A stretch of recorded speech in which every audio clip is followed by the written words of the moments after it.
কুবল হাওয়া হয়তো যদি শুভ্র কবুতর মেঘের ডানাই পাঠিয়ে দিতাম, মেঘের ডানাই পাঠিয়ে দিতাম মদিনারি পথে, যেথায় আমার প্রিয় নবী ঘুমাই নিরন্তর। আল্লাহুম্মা সাল্লি আলা মাওলানা মুহাম্মদ ওয়া আলা সাইয়্যিদিনা বালাগাল উলা বিকামালিহি কাশাফাদ দুজা বিজামালিহি হাসনাত জামিউ খিসালিহি সাল্লু আলাইহি ওয়া আলিহি। এ শাহাদত গাহে উলফত মে কদম রখনা, लोग समझते हैं आसान है मुसलमान होना, बलगल उला बिकमालिही कशफत दुजा बिजमालिही हसनत जमीउ खिसालिही सल्लु अलैहि वालिही। কুষ্টিয়া জেলার ঐতিহ্যবাহী থানা দৌলতপুর থানার অন্তর্গত কামালপুর এলাকাবাসী কর্তৃক 3 দিনব্যাপী ঐতিহাসিক তাফসীরুল কুরআন মাহফিলের সম্মানিত সুযোগ্য বীর মুক্তিযোদ্ধা, জাতির শ্রেষ্ঠ সন্তান জনাব মোহাম্মদ বখতিয়ার হোসেন সাহেব যেন তার নেক হায়াতকে দারাজ করে দেন, বলেন আমিন। মুআজ্জাজ মুহতারাম হযরতুল উলামায়ে কেরাম, মুরব্বি এজাম, যুবক ভাইরা, স্নেহের কচিকাচা, পর্দার আড়ালে অবস্থানরতা মা ও বোনেরা, সকলকে আরো একবার আমার হৃদয়ের সবটুকু ভালোবাসা উজাড় করে দিয়ে সালাম জানাচ্ছি। আসসালামু আলাইকুম ওয়া রাহমাতুল্লাহি ওয়া বারাকাতুহু। আমরা শুকরিয়া আদায় করতেছি সেই মহান মনিবের দরবারে, যিনি আমাদেরকে আজকে বিশাল এই তাফসীরুল কুরআন মাহফিলের দ্বিতীয় রজনীতে আরামের বিছানাকে ছেড়ে দিয়ে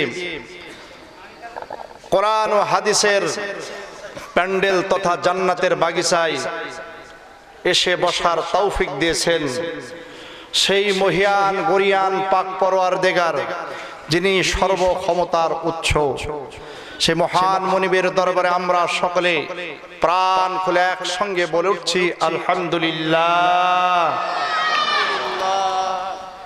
আজকের মাহফিল শুনতে এসে আপনারা খুশি না বেজার?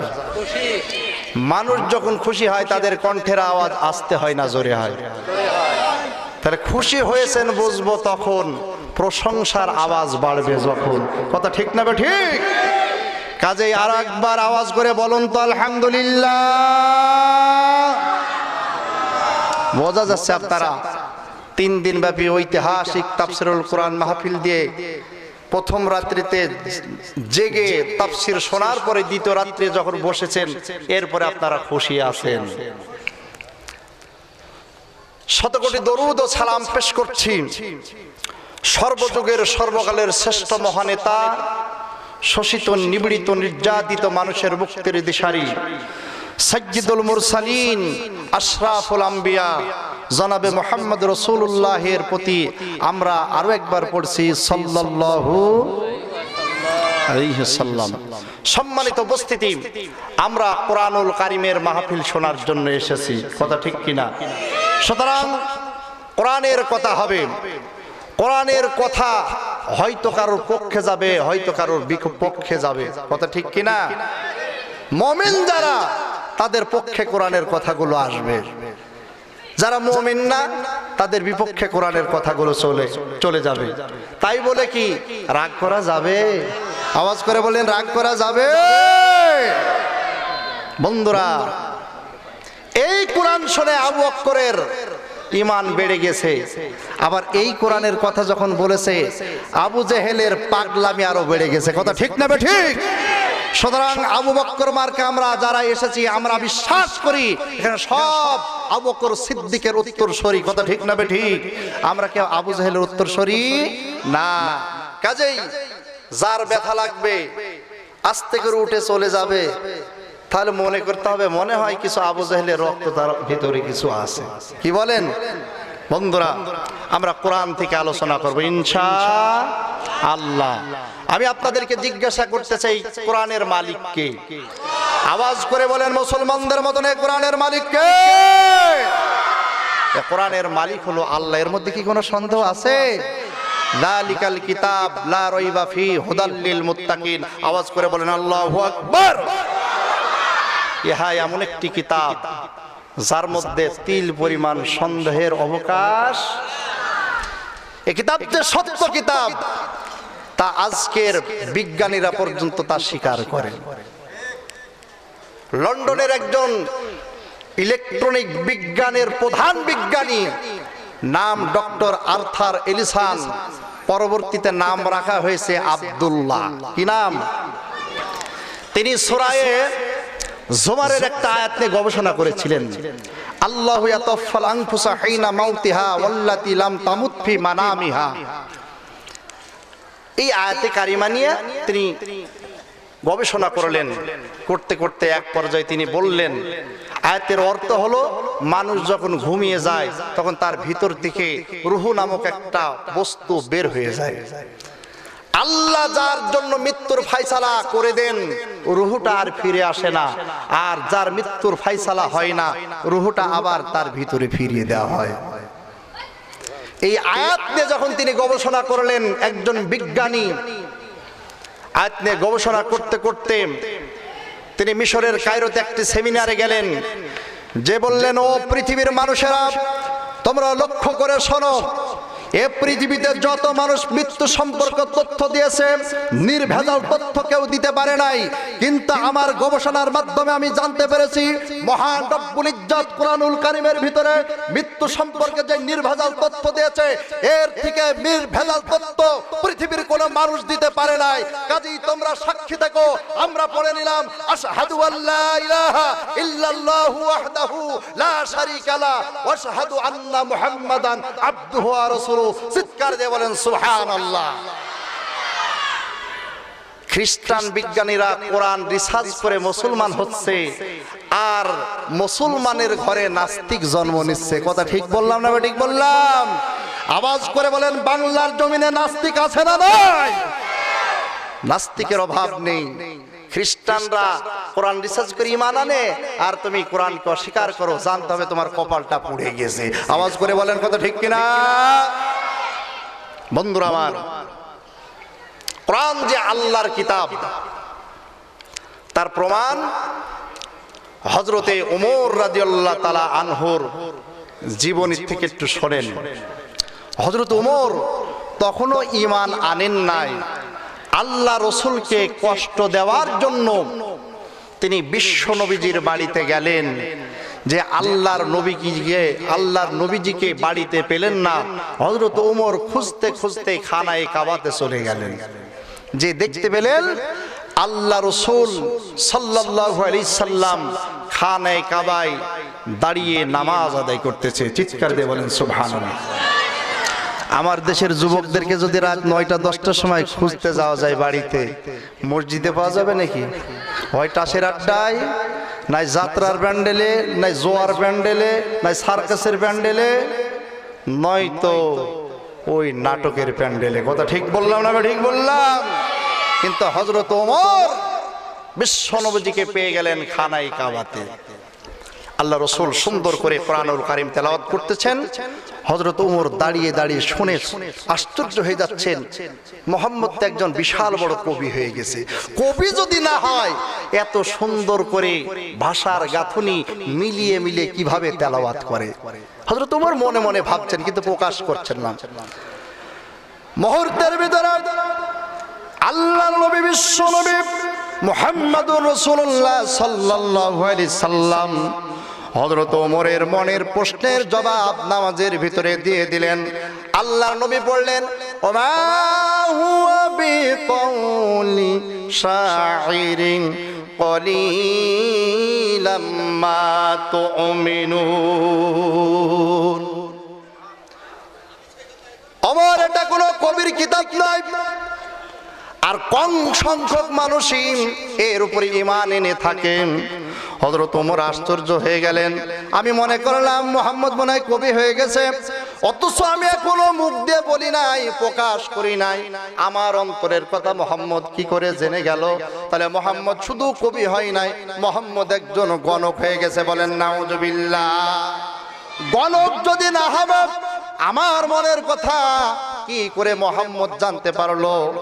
আল্লাহর পয়গম্বর যখন এই কথাটা হযরত ওমর বারবার চিন্তা করতেছেন, আল্লাহর নবী নামাজের মধ্যে আবার হযরত ওমরের প্রশ্নের জবাব দিচ্ছেন, বিশ্ব নবী আবার তেলাওয়াত করে জানিয়ে দিলেন, ওয়ালা বিকাউলি কাহিনিন কলিলাম মা তাযাক্কারুন। জোরে বলুন আল্লাহু আকবার। আমার এটা কোনো গণকের কিতাব নয়। তুমি মনে মনে ভাবছো আমি গণক হয়ে গেছি, এটা আসলে কোনো গণকের কিতাব নয়। হযরত ওমর কিংকর্তব্য বিমূঢ় হয়ে গেলেন। আশ্চর্য ব্যাপার, আমি মনে করলাম সে কবি হয়ে গেছে, আমার মনের কথা সে জানতে পারলো। আবার আমি মনে মনে ভাবলাম সে গণক হয়ে গেছে, এটাও যখন আমি মনে মনে ভাবলাম সেটাও তিনি জেনে গেলেন। তাহলে এই কিতাব কোথায় থেকে আসলো? কে দিল তাকে? এত সুন্দর তেলাওয়াত কোথায় থেকে সে পেল? হযরত ওমর মনে মনে ভাবতেছেন, বিশ্ব নবী মুহাম্মদুর রাসূলুল্লাহ সাল্লাল্লাহু আলাইহি সাল্লাম নামাজের মধ্যে সুন্দর করে জবাব দিয়ে দিলেন, তানজিলুম মির রাব্বিল আলামিন। জোরে বলুন আল্লাহু আকবার। ওমর, তুমি চিন্তা করছো ওই কিতাব আসলো কোথায় থেকে? এই কিতাব এসেছে মহান বিশ্ব প্রতিপালকের পক্ষ থেকে। চিৎকার দিয়ে বলেন সুবহানাল্লাহ। তানজিলুম মির রাব্বিল আলামিন, জগৎসমূহের প্রতিপালক সেই মহান রব্বুল আলামিন আমাকে এই কিতাব দিয়েছেন। সুতরাং কিতাবের মালিক কে? সুতরাং সেই কিতাব থেকে আলোচনা করা হবে। অথচ আল্লাহর কিতাব আজকে মুসলমান পড়ে না। মুসলমানদের অধঃপতনের সবচাইতে বড় কারণ হলো মুসলিম জাতি কোরআন থেকে অনেক দূরে। কোরআনের আইন একদিকে, মুসলিম জাতি চলে অন্যদিকে। কথা ঠিক না বে ঠিক? মুসলমান যদি কোরআন মানে সে সুদ খেতে কখনো পারে না।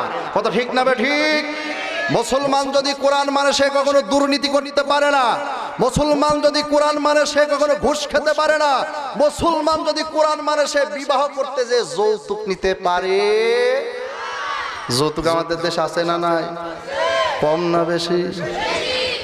বিয়ে করতে গেলে বলে ছেলে আমার ডাক্তার, 20 লাখ টাকা খরচ হয়েছে, দিতে হবে 25 লাখ। আছে না নাই? মুসলমানের ঘরে জন্ম নিয়ে কোরআনের আইন মানে না, সে মুসলমানিত্ব থাকতে পারে। অথচ ঘুষের, সুদের সম্পর্কে বিশ্ব নবীজি বলেছেন, যে দেশে সুদ আর ঘুষ বৃদ্ধি পায় সে দেশে দুর্ভিক্ষ বৃদ্ধি পায়। যে দেশে ঘুষ বেশি প্রচলিত হয় সে দেশে সন্ত্রাস, জঙ্গিবাদী বেশি হয়। কথা ঠিক না বে ঠিক? আজকে সেই সুদ ঘুষে সমাজ জর্জরিত হয়ে গেছে। বন্ধুরা আমার ভাইরা, আল্লাহ রাব্বুল আলামিন কুরআনুল কারীমের মধ্যে বলছেন, ইয়া আইয়ুহাল্লাযীনা আমানুত্তাকুল্লাহা ওয়াদারু মা বাকিয়া মিনার রিবা ইন কুনতুম মুমিনিন ফাইল্লাম তাফালু ফাআযানু বিহারবিম মিনাল্লাহি ওয়া রাসূলি। জোরে বলুন আল্লাহু আকবার। আল্লাহ রাব্বুল আলামিন কোরআনুল কারীমের মধ্যে জানিয়ে দিলেন, হে ঈমানদারেরা, তোমরা যদি ঈমান এনে থাকো, আল্লাহকে বিশ্বাস করে থাকো, পরকালের উপরে যদি ঈমান এনে থাকো, আল্লাহকে ভয় করো, সুদের কারবার তোমরা ছেড়ে দাও। যদি মুমিন হয়ে থাকো, সুদ যদি না ছাড়াও, মনে রাখো আল্লাহ রাসূলের সাথে যুদ্ধ করার জন্য প্রস্তুত হয়ে যাও। যুদ্ধ করার কার কি শক্তি আছে? কামালপুর এলাকার মনে হয় আছে, কি আছে নাকি? নমরুদ আল্লাহর সাথে যুদ্ধ করতে গিয়েছিল, আল্লাহকে ডেকে বলছিল, আল্লাহ তোমার সাথে আমি যুদ্ধ করব। আল্লাহ বলেছেন আমার সাথে যুদ্ধের দরকার না, আমি একটা ন্যাংরা মশাতে তোর সাথে যুদ্ধ করাবো। কথা ঠিক না বে ঠিক? এটা নেশা। একটা ন্যাংরা মশা দিয়ে নমরুদকে জুতার পিটনি দিয়ে দুনিয়ায় থেকে বিদায় করে দিয়েছে। আওয়াজ করে বলেন তো কথা ঠিক না বে ঠিক? তাহলে আল্লাহ পাক বলছেন সুদের সবচাইতে বড় গুনাহ হলো আল্লাহর সাথে জিহাদ ঘোষণা করা, আর সবচাইতে নিম্ন গুনাহ হলো মায়ের সাথে 36 বার জিনা করা। সেই সুদ আমাদের দেশে আছে না নাই? আওয়াজ করে বলেন আছে না নাই? সুদে সুদে সমাজ ভরপুর হয়ে গেছে। কিসের হুজুর আর কিসের মৌলবী? সুদ সরাসরি না খেলে সুদের ধুলা খাই আমরা। কথা ঠিক বললাম না ঠিক বললাম? কারণ সুদ ভিত্তিক সমাজ ব্যবস্থা আমাদের। আর আল্লাহ পাক বললেন, হে পৃথিবীর ঈমানদারেরা, সুদ ভিত্তিক জীবন ব্যবস্থা করা যাবে না। জীবন ব্যবস্থা যদি করতে হয়, যাকাত ভিত্তিক জীবন ব্যবস্থা করতে হবে। কথা ঠিক না ঠিক? আল্লাহ রাব্বুল আলামিন কোরআনুল কারীমের মধ্যে বললেন, আল্লাযীনা ইম্মাক্কালনাহুম ফিল আরদি আকামুস সালাতা ওয়া আতুজ যাকাতা ওয়া আমারু বিল মা'রুফি ওয়া নাহাউ আনিল মুনকার। মহান আল্লাহ পাক ডেকে বলছেন, আমি যদি কোন ঈমানদারদেরকে ক্ষমতার চেয়ারে বসাই, তার মানে হলো রাজত্ব দান করি, বাদশাহী দান করে প্রেসিডেন্ট বানাই, তাহলে তাকে 4 দফা কাজ করতে হবে। কয় দফা কাজ? 1 নম্বর হলো রাষ্ট্রীয়ভাবে নামাজ কায়েম করতে হবে। আমার দেশে কি নামাজ কায়েম আছে? কথা বলেন আছে? ওই যে গতকাল কি রংপুরে থেকে আসলাম, সকাল বেলায় ফজরের নামাজ পড়ে বাসে উঠেছি, সন্ধ্যার সময় নেমেছে, 1 ওয়াক্ত নামাজ হয় নাই। যদি আমার দেশে নামাজ প্রতিষ্ঠিত থাকতো, তাহলে 5 আজান হয়ে গেলে অবশ্যই থামিয়ে মসজিদে নামাজ পড়াতো। আওয়াজ করে বলেন কথা ঠিক না বেঠিক? বন্ধুরা আমার, আল্লাহ পাক ডাকতে বলতেন 2 নম্বর কাজ হবে যাকাত ভিত্তিক সমাজের ব্যবস্থা করতে হবে। 3 নম্বর কাজ হচ্ছে ন্যায়ের দিকে মানুষকে আহ্বান করতে হবে। 4 নম্বর কাজ হচ্ছে অন্যায়ের প্রতিবাদ করতে হবে। কথা ঠিক না বেঠিক? আজকে 4টা কাজ আমাদের ভিতরে নাই। বন্ধুরা আসুন,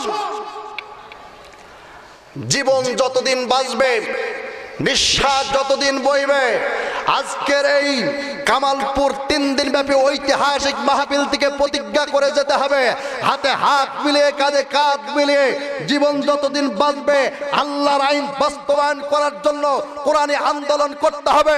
কে কে রাজি আছেন? তুই হাত তুলে আল্লাহকে দেখান। সম্মানিত উপস্থিতি, কারণ কোরআন হলো মানুষের মূল কিতাব। কথা ঠিক না বেঠিক? কোরআনের বাইরে কোনো কিচ্ছু নেই, কোরআনের ভিতরে সব কিছু আল্লাহ পাক দিয়েছেন। কারণ আল্লাহর থেকে মহাজ্ঞানী পৃথিবীতে কেউ কি আছে? কথা বলেন।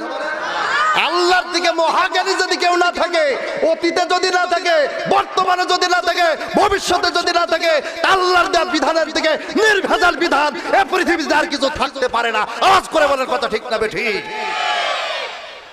বন্ধুরা আমার, আসুন আমরা সেই কোরআনুল কারীমের সূরা বাকারার 155 নম্বর আয়াতে কারিমা তেলাওয়াত করেছি। ওই আয়াতে কারিমার আলোকে কিছু কথা বলবো ইনশাআল্লাহ। একটু জিকির করেন লা ইলাহা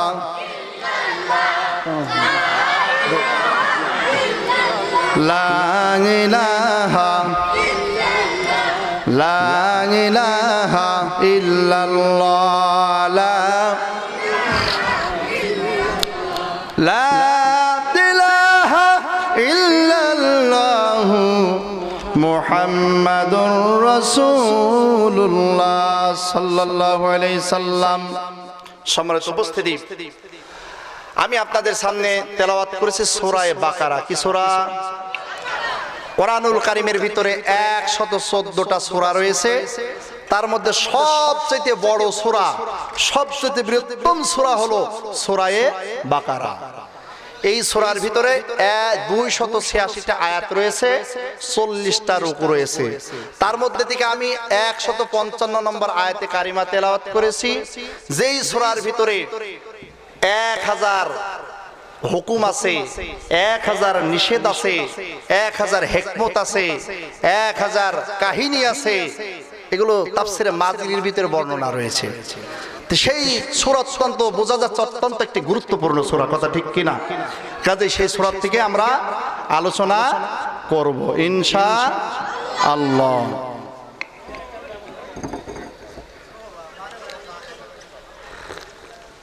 আমার ভাইরা, তাহলে আসুন একটু তেলাওয়াত করে নিই। আউযু বিল্লাহি মিনাশ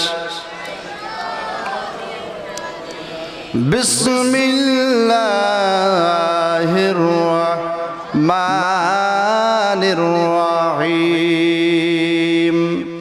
ওয়ালানাবলুওয়ান্নাকুম বিশাইয়্যিম মিনাল খাউফি والجوع ونقص من الأموال والأنفس والثمرات وبشر الصابرين।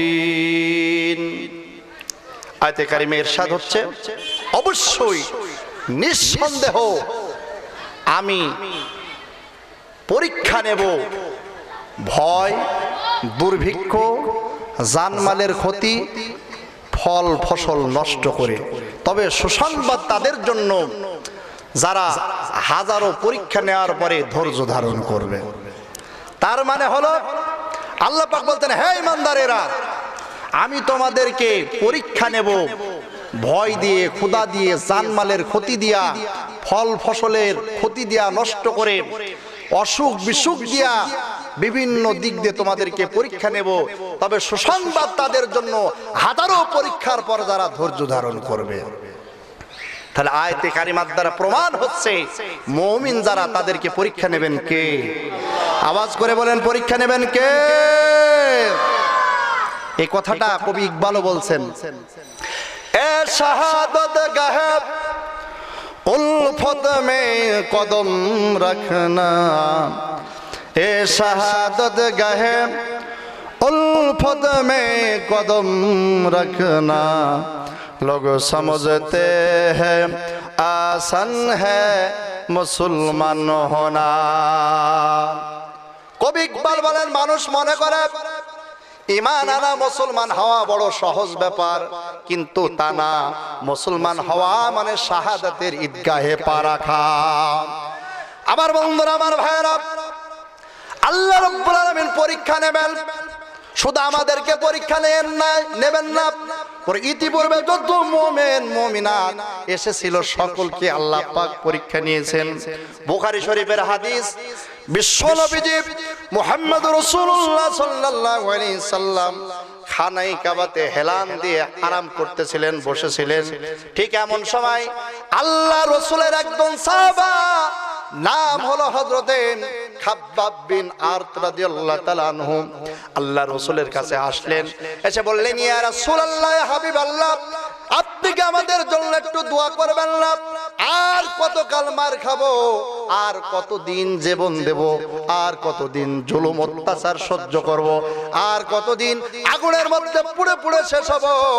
আল্লাহর পয়গম্বরকে যখন হযরতে খাব্বাব রাদিয়াল্লাহু তাআলা আনহু এই কথা বলতেছিলেন, আল্লাহর নবী বলেন, ও খাব্বাব, এত বিচলিত হচ্ছ কেন? অথচ তোমাদের পূর্বে এমন কোন মুমিন মুমিনাত যায় নাই যাদেরকে পরীক্ষা নেওয়া হয় নাই। তাদেরকে কত পরীক্ষা নেওয়া হয়েছে শুনে নাও। কাউকে বা মাজা পর্যন্ত পুঁতে দেওয়া হয়েছে, কাউকে মাথা থেকে করাত বাজিয়ে দু টুকরো করা হয়েছে, কাউকে আবার লোহার চিরুনি দিয়া গোশতগুলো হাড় থেকে আলাদা করা হয়েছে। তবু তারা একটা মুহূর্তের জন্য তাওহীদ থেকে, রিসালাত থেকে, আল্লাহর হুকুম মানার থেকে একটা কদম এক মুহূর্তের জন্য তারা বিরত হয় না। ও খাব্বাব, এত বিচলিত হচ্ছ কেন? তোমাদেরকে এত কষ্ট এখনো দেওয়া হয় নাই, এখনো তো এত পরীক্ষা তোমাদের নেওয়া হয় না। পরীক্ষা দিতে থাকো, পরীক্ষা দিতে থাকো। তবে মনে রেখো, এমন একটা দিন আসবে যেই দিন ছানা থেকে হাজারাল মাউত পর্যন্ত একজন সুন্দরী নারী একা একা হেঁটে যাবে। আল্লাহর ভয় ছাড়া ওই নারীর অন্তরে আর কিছু থাকবে না। চিৎকার দিয়ে বলেন সুবহানাল্লাহ। বন্ধুরা আমার, তাহলে হাদিস থেকে প্রমাণ হলো পরীক্ষা দিতে হবে, পরীক্ষা দেওয়া ছাড়া উত্তীর্ণ হওয়া যাবে না। আল্লাহ পাক সূরা মুলকের 2 নম্বর আয়াতে ওই কথাটাই বলছেন, আল্লাযী খালাকাল মাউতা ওয়াল হায়াতা লিয়াবলুয়াকুম আইয়ুকুম আহসানু আমালা ওয়া হুয়াল আজিজুল গফুর। জোরে বলুন আল্লাহু আকবার। আল্লাহ পাক ডাকতে বলছেন, আমি মানুষের হায়াত আর মৃত্যু এই জন্য সৃষ্টি করেছি, পরীক্ষা করার জন্য। পরীক্ষা ছাড়া পৃথিবীতে যেমন উত্তীর্ণ হওয়া যায় না, সফলতা অর্জন করা যায় না, আল্লাহর জান্নাতেও পরীক্ষা না দিয়ে যাওয়া যাবে না। আওয়াজ করে বলেন কথা ঠিক না বেঠিক? পরীক্ষা দেওয়া ছাড়া কেউ কি জীবনের উন্নতি লাভ করতে পারে? কথা বলেন। প্রাইমারিতে পড়লেন না, হাই স্কুলে ভর্তি হওয়া যাবে? এসএসসি পাস করলেন না, কলেজে ভর্তি হওয়া যাবে? বরং পরীক্ষা অবশ্যই দিতে হবে। দুনিয়ার সফলতা অর্জন করার জন্য যেমন পরীক্ষার প্রয়োজন, আল্লাহর জান্নাত পাওয়ার জন্য ঠিক তদ্রূপ পরীক্ষা দেওয়ার দরকার। কথা ঠিক না ঠিক? তার একটা উদাহরণ দিলে, দৃষ্টান্ত দিলে আপনারা ভালো করে বুঝবেন। একজন সুন্দরী মেয়ে মাটির কলস নিয়ে নদীর ধার থেকে পানি তুলছে। একজন যুবক ডাক দিয়ে বলতেন, হে মাটির কলস, তোমার কপাল কতই না ভালো, তুমি কত সৌভাগ্যশীল, একটা সুন্দরী মেয়ের কোলে চড়ার সৌভাগ্য তুমি লাভ করেছো। কলস ডাক দিয়ে বলছেন, যুবক, এই সুন্দরী মেয়ের কোলে উঠতে আমাকে কত পরীক্ষা দিতে হয়েছে তুমি কি জানো? শুনে নাও যুবক, আমাকে কোমর সাহেব ঝুড়ি আর কোদাল নিয়ে মাঠে গেল, এরপরে আঘাত করে আমাকে কাটলো, ঝুড়ির ভিতরে ভরলো, মাথায় করে নিয়ে এসে আষাঢ় দিয়ে ফেললো। কথা ঠিক না ঠিক? মাটি আষাঢ় দিয়ে ফেলে না? এরপরে পানি দিয়ে কাদা করলো, লাথি ঘুষি দিয়ে আমাকে কাদা করলো। আমি পরীক্ষা দিতে থাকলাম। লাথি, কাদা, ঘুষি এগুলো সহ্য করার পর আমাকে ওমর সাহেব সুন্দর করে কলস আকারে তৈরি করলো, রোদ্রে শুকালো। আমি মনে করলাম যাক, বাঁচা গেল, আর মনে হয় কষ্ট সহ্য করতে হবে না। কিন্তু তা না। আমি যখন শুকিয়ে গেলাম, আমাকে আগুনের কুণ্ডর মধ্যে ফেলা হলো। সেখানে দাও দাও দাও দাও করে জ্বলার পরে আমি যখন শক্ত হয়ে গেলাম, লাল হয়ে গেলাম, আগুন যখন নিভে গেল, এরপরে কোমর সাহেব কান ধরে ওই আগুনের কুণ্ডর ভিতর থেকে তুললো। কথা ঠিক না ঠিক? তারপরে মনে করলাম যাক, কষ্ট আর মনে হয় আমাকে আর করতে হবে না। কিন্তু তা না। দেখো যুবক, আমাকে ওই কোমর সাহেব কান ধরে নলির ভিতরে রশি বাঁধাইয়ে বাজারে নিয়ে আসলো। আমি মনে করলাম যাক, বাঁচা গেল, আর মনে হয় কষ্ট করতে হবে না। কিন্তু দেখা গেল ক্রেতা আসলো, কান চেপে ধরে উঁচু করে আমাকে বাড়ি দিল। আমি যখন টং করে বেজে উঠলাম, এরপরে ক্রেতা আমাকে চয়েস করে কিনলো। এরপরে এই ক্রেতার বাড়িতে আসার পরে সুন্দর মেয়ের কোলে চড়ার সৌভাগ্য আমার কপালে জুটেছে। তাই মনে রেখো যুবক, আমাকে এই সুন্দর মেয়ের কোলে চড়ার জন্য কত কষ্ট আর ত্যাগ স্বীকার করতে হলো। কোদালের কোপ খেতে হলো, লাত্তি ঘুষি খেতে হলো, আগুনের কুণ্ডর মধ্যে জ্বলতে হলো। এরপরে গলায় রশি পরে বাজারে বিক্রি করার পরে গান আমি সুন্দরী মেয়ের কোলে উঠেছি। সুতরাং আমরাও যদি আল্লাহর জান্নাতে যেতে চাই, হুরদের কোলে উঠতে চাই, আমাদেরকে ঈমানের পরীক্ষা দিতে হবে। আওয়াজ করে বলেন কথা ঠিক না বেঠিক? আমার বন্ধুরা, আমার ভাইরা, আল্লাহ রাব্বুল আলামিন সূরা আনকাবুতের 2 নম্বর আয়াতে বলছেন, আহাসিবান নাসু আইতুরাকু আইয়াকুলু আমান্না ওয়া হুম লা ইফতানুন। আল্লাহ ডেকে বলতেন, হে মানুষেরা, তার মানে আমাদেরকে ডেকে বলছেন, তোমরা কি মনে করেছো, ধারণা করেছো মৌখিক ভাবে বলবে ঈমান এনেছি আর তোমাদেরকে আমি নাজাত দিয়ে দেব, তোমাদেরকে পরীক্ষা নেব না, বরং তোমাদেরকে অবশ্যই ঈমানের পরীক্ষা দিতে হবে, অবশ্যই আমি তোমাদেরকে পরীক্ষা নেব। আল্লাহ পাক কেন পরীক্ষা নেবেন? কোন উদ্দেশ্যে আমাদের দিকে পরীক্ষা নেবেন? আল্লাহ রাব্বুল আলামিন কুরআনুল কারীমের অন্য আয়াতে বলছেন, ওয়ালাকাদ ফাতান্নাল্লাযীনা মিন ক্বাবলিহিম আলা ইয়া'লামান্নাল্লাহুল্লাযীনা সাদাকু ওয়া লা ইয়া'লামান্নাল কাযিবিন। আল্লাহ পাক এই জন্য আমাদের পরীক্ষা নেবেন। আল্লাহ পাক ইতিপূর্বে যত মুমিন মুমিনাত দিয়েছেন, সব মুমিন মুমিনাতদের থেকে পরীক্ষা নিয়েছেন। কেন পরীক্ষা নিয়েছেন? আল্লাহ পাক এই জন্য পরীক্ষা নিয়েছেন, আল্লাহ পাক যাচাই করতে চান, বাছাই করতে চান কে ঈমানের দাবিতে সত্যবাদী আর কে ঈমানের দাবিতে মিথ্যাবাদী। কথা ঠিক না বেঠিক? আমার বন্ধুরা, পরীক্ষা নিয়েছেন আল্লাহ পাক নূহ আলাইহিস সালামের প্লাবনের পরীক্ষা নিলেন। হযরতে ইউনূস আলাইহিস সালামকে মাছের পেটের ভিতরে পরীক্ষা দিতে হলো, 40টা দিন মাছের পেটের ভিতরে থাকতে হলো। হযরতে ইয়াকুব আলাইহিস সালামকে সন্তান হারানোর পরীক্ষা দিতে হলো। হযরতে আইয়ুব আলাইহিস সালামকে 18 বছর রোগাক্রান্ত হয়ে বিছানায় পড়ে থাকতে হলো, গোটা শরীরে ঘা হয়ে গেল। হযরতে ইব্রাহিম আলাইহিস সালামকে আগুনের মধ্যে পরীক্ষা দিতে হলো। হযরতে ইউসুফ আলাইহিস সালামকে বিনা কারণে নিরপরাধী একজন মানুষকে 7 বছর জেলখানায় থাকতে হলো। আওয়াজ করে বলেন কথা ঠিক না বেঠিক? বন্ধুরা আমার, হযরত ইউসুফ আলাইহিস সালামকে কত কঠিন পরীক্ষা নিয়েছেন। একদিন দুই দিন নয়, 7 বছর ইউসুফ আলাইহিস সালামকে জেলখানায় আটকে রাখলো। ওই কূপের ভিতর থেকে তুলে যখন ইউসুফ আলাইহিস সালামকে মিশরের বাদশার কাছে বিক্রি করে দিল, জুলাইখা নিজের কামনা বাসনা পূরণ করার জন্য অন্দর মহলে যখন নিয়ে গেল, হযরত ইউসুফ আলাইহিস সালামের সাথে যখন প্রস্তাব রাখলো, ইউসুফ আলাইহিস সালাম ডেকে বললেন, জুলাইখা, আমি তোমার প্রস্তাবে রাজি হতে পারবো না, বরং আমি মহান আল্লাহ পাককে ভয় করি। চিৎকার দিয়ে বলেন সুবহানাল্লাহ। হযরত ইউসুফ আলাইহিস সালাম সেখান থেকে দৌড় দিলেন। মহান রব্বুল আলামিন একটা দুইটি নয়, 7টা দরজার তালাকে টাস টাস করে ভেঙে হযরত ইউসুফ আলাইহিস সালামের পথকে সুন্দর করে ক্লিয়ার করে দিলেন। আওয়াজ করে বলেন কথা ঠিক না বেঠিক?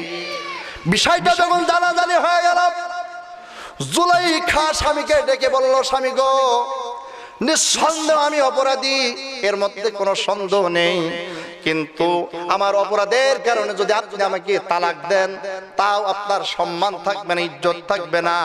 আমার অপরাধের কারণে যদি আমাকে শাস্তি দেন, তাহলে আপনার বাদশাহিত্ব আর থাকবে না, আপনার ইজ্জত সম্মান থাকবে না। কাজে এক কাজ করেন, ইউসুফকে দোষী বানায় জেলখানার মধ্যে আবদ্ধ করুন, যাতে করে আপনার সম্মানের কোনো ঘাটতি না হয়। বন্ধুরা আমার ভাইরা, ঠিক তাই করা হলো। হযরত ইউসুফ আলাইহিস সালামকে জেলখানার মধ্যে আটকে রাখা হলো, একদিন দুই দিন নয়। একজন নিরপরাধী মানুষকে 7টা বছর জেলের ভাত খেতে হয়েছে। তাহলে আল্লাহর কালাম থেকে বোঝা যায় নিরপরাধী মানুষও মাঝে মধ্যে জেলখানায় থাকে। আওয়াজ করে বলেন তো কথা ঠিক না বেঠিক? বন্ধুরা আমার ভাইরা, হযরত ইউসুফ আলাইহিস সালাম যখন জেলখানায় চলে গেলেন, আল্লাহ পাকের দরবারে রোনা জোরে করে কেঁদে কেঁদে বলছেন, আল্লাহ, আমি ইউসুফ তো কোনো অপরাধী নাই, আমার তো কোনো অপরাধ ছিল না, আমি তো জিনা করি নাই, আমাকে কেন জেলখানার মধ্যে আটকে রাখা হলো? রব্বুল আলামিন আজকে তারা ষড়যন্ত্র করে আমাকে যেমন জেলখানার মধ্যে আটকে রাখা হয়েছে, আল্লাহ দুনিয়ার কোনো মানুষের কাছে সাহায্য চাই না, আমি ইউসুফ তোমার কাছে সাহায্য চাই, ওই জেলখানা থেকে বের করার তুমি ব্যবস্থা করো। চিৎকার দিয়ে বলেন সুবহানাল্লাহ। আল্লাহ রাব্বুল আলামিন ইউসুফ আলাইহিস সালামকে জানিয়ে দিলেন, আমার পয়গম্বর ইউসুফ, চোখের পানি তুমি জারি রাখো, আমার জিকির তোমার জবানে জারি রাখো। আমি মহান আল্লাহ পাক জেলখানায় থেকে নিরপরাধী প্রমাণ করে বের করব। আওয়াজ করে বলেন তো আমার আল্লাহর কাছে কঠিন কিনা? কঠিন? আল্লাহর কাছে কঠিন? আমার ভাইরা, ইউসুফ আলাইহিস সালাম আল্লাহর দরবারে যখন এইভাবে রোনাজারি শুরু করে দিলেন, কান্নাকাটি শুরু করে দিলেন, আল্লাহ পাক জিবরিল আলাইহিস সালামকে ডেকে বলেন, এ জিবরিল, আমার বন্ধু আমার ইউসুফ জেলখানার ভিতরে নিরপরাধী মানুষ, জেলের ভাত খায় তা হয় না, যাও যাও যাও আমার ইউসুফ কেমন একটা বস্তু খাইয়ে দাও, আমি মহান আল্লাহ পাক ইউসুফের ভিতরে স্বপ্নের তাবিরের মহা জ্ঞান তার ভিতরে দিয়ে দেব। আমার ভাইরা, হযরত ইউসুফ আলাইহিস সালামকে আল্লাহ রাব্বুল আলামিন স্বপ্নের ব্যাখ্যার বিশাল জ্ঞান আল্লাহ পাক ইউসুফ আলাইহিস সালামকে দিয়ে দিলেন। ইউসুফ আলাইহিস সালামের চরিত্র দেখে জেলখানার মানুষগুলো পাগল হয়ে গেছে। সব ইউসুফ আলাইহিস সালামের কাছে ঘিরে ঘিরে বসে হযরত ইউসুফ আলাইহিস সালামের সুন্দর সুন্দর নসিহতগুলো তারা গ্রহণ করে। হঠাৎ করে জেলখানার মধ্যে দুইজন মানুষ ছিল, একজন হলো বাদশার একেবারে নিকটতম মানুষ, বাদশার খাদেম, আর একজন হলো বাদশার বাবুর্চি। বাদশাকে বিষ পান করে হত্যা করার ষড়যন্ত্র করার কারণে তাদের দুইজনকে জেলখানার ভিতরে আটকে রাখা হয়েছিল। রাত্রিবেলায় দুই বন্ধু ঘুমিয়ে আছে, হঠাৎ করে স্বপ্ন দেখলো। স্বপ্ন দেখে হযরত ইউসুফ আলাইহিস সালামের কাছে ছুটে এসে বলছেন, আল্লাহর পয়গম্বর ইউসুফ, আমরা দুইজন তো দুইটা স্বপ্ন দেখলাম, ভিন্ন ভিন্ন স্বপ্ন, কেন এমন স্বপ্ন দেখলাম? এই স্বপ্নের ব্যাখ্যা কি হবে? কেন এই স্বপ্ন দেখলাম আপনি আমাদেরকে একটু বলেন। ইউসুফ আলাইহিস সালাম বললেন, আমি তোমাদের স্বপ্নের ব্যাখ্যা অবশ্যই বলে দেব, অবশ্যই বলে দেব, কিন্তু স্বপ্নের ব্যাখ্যা বলার আগে আমার কিছু শর্ত আছে।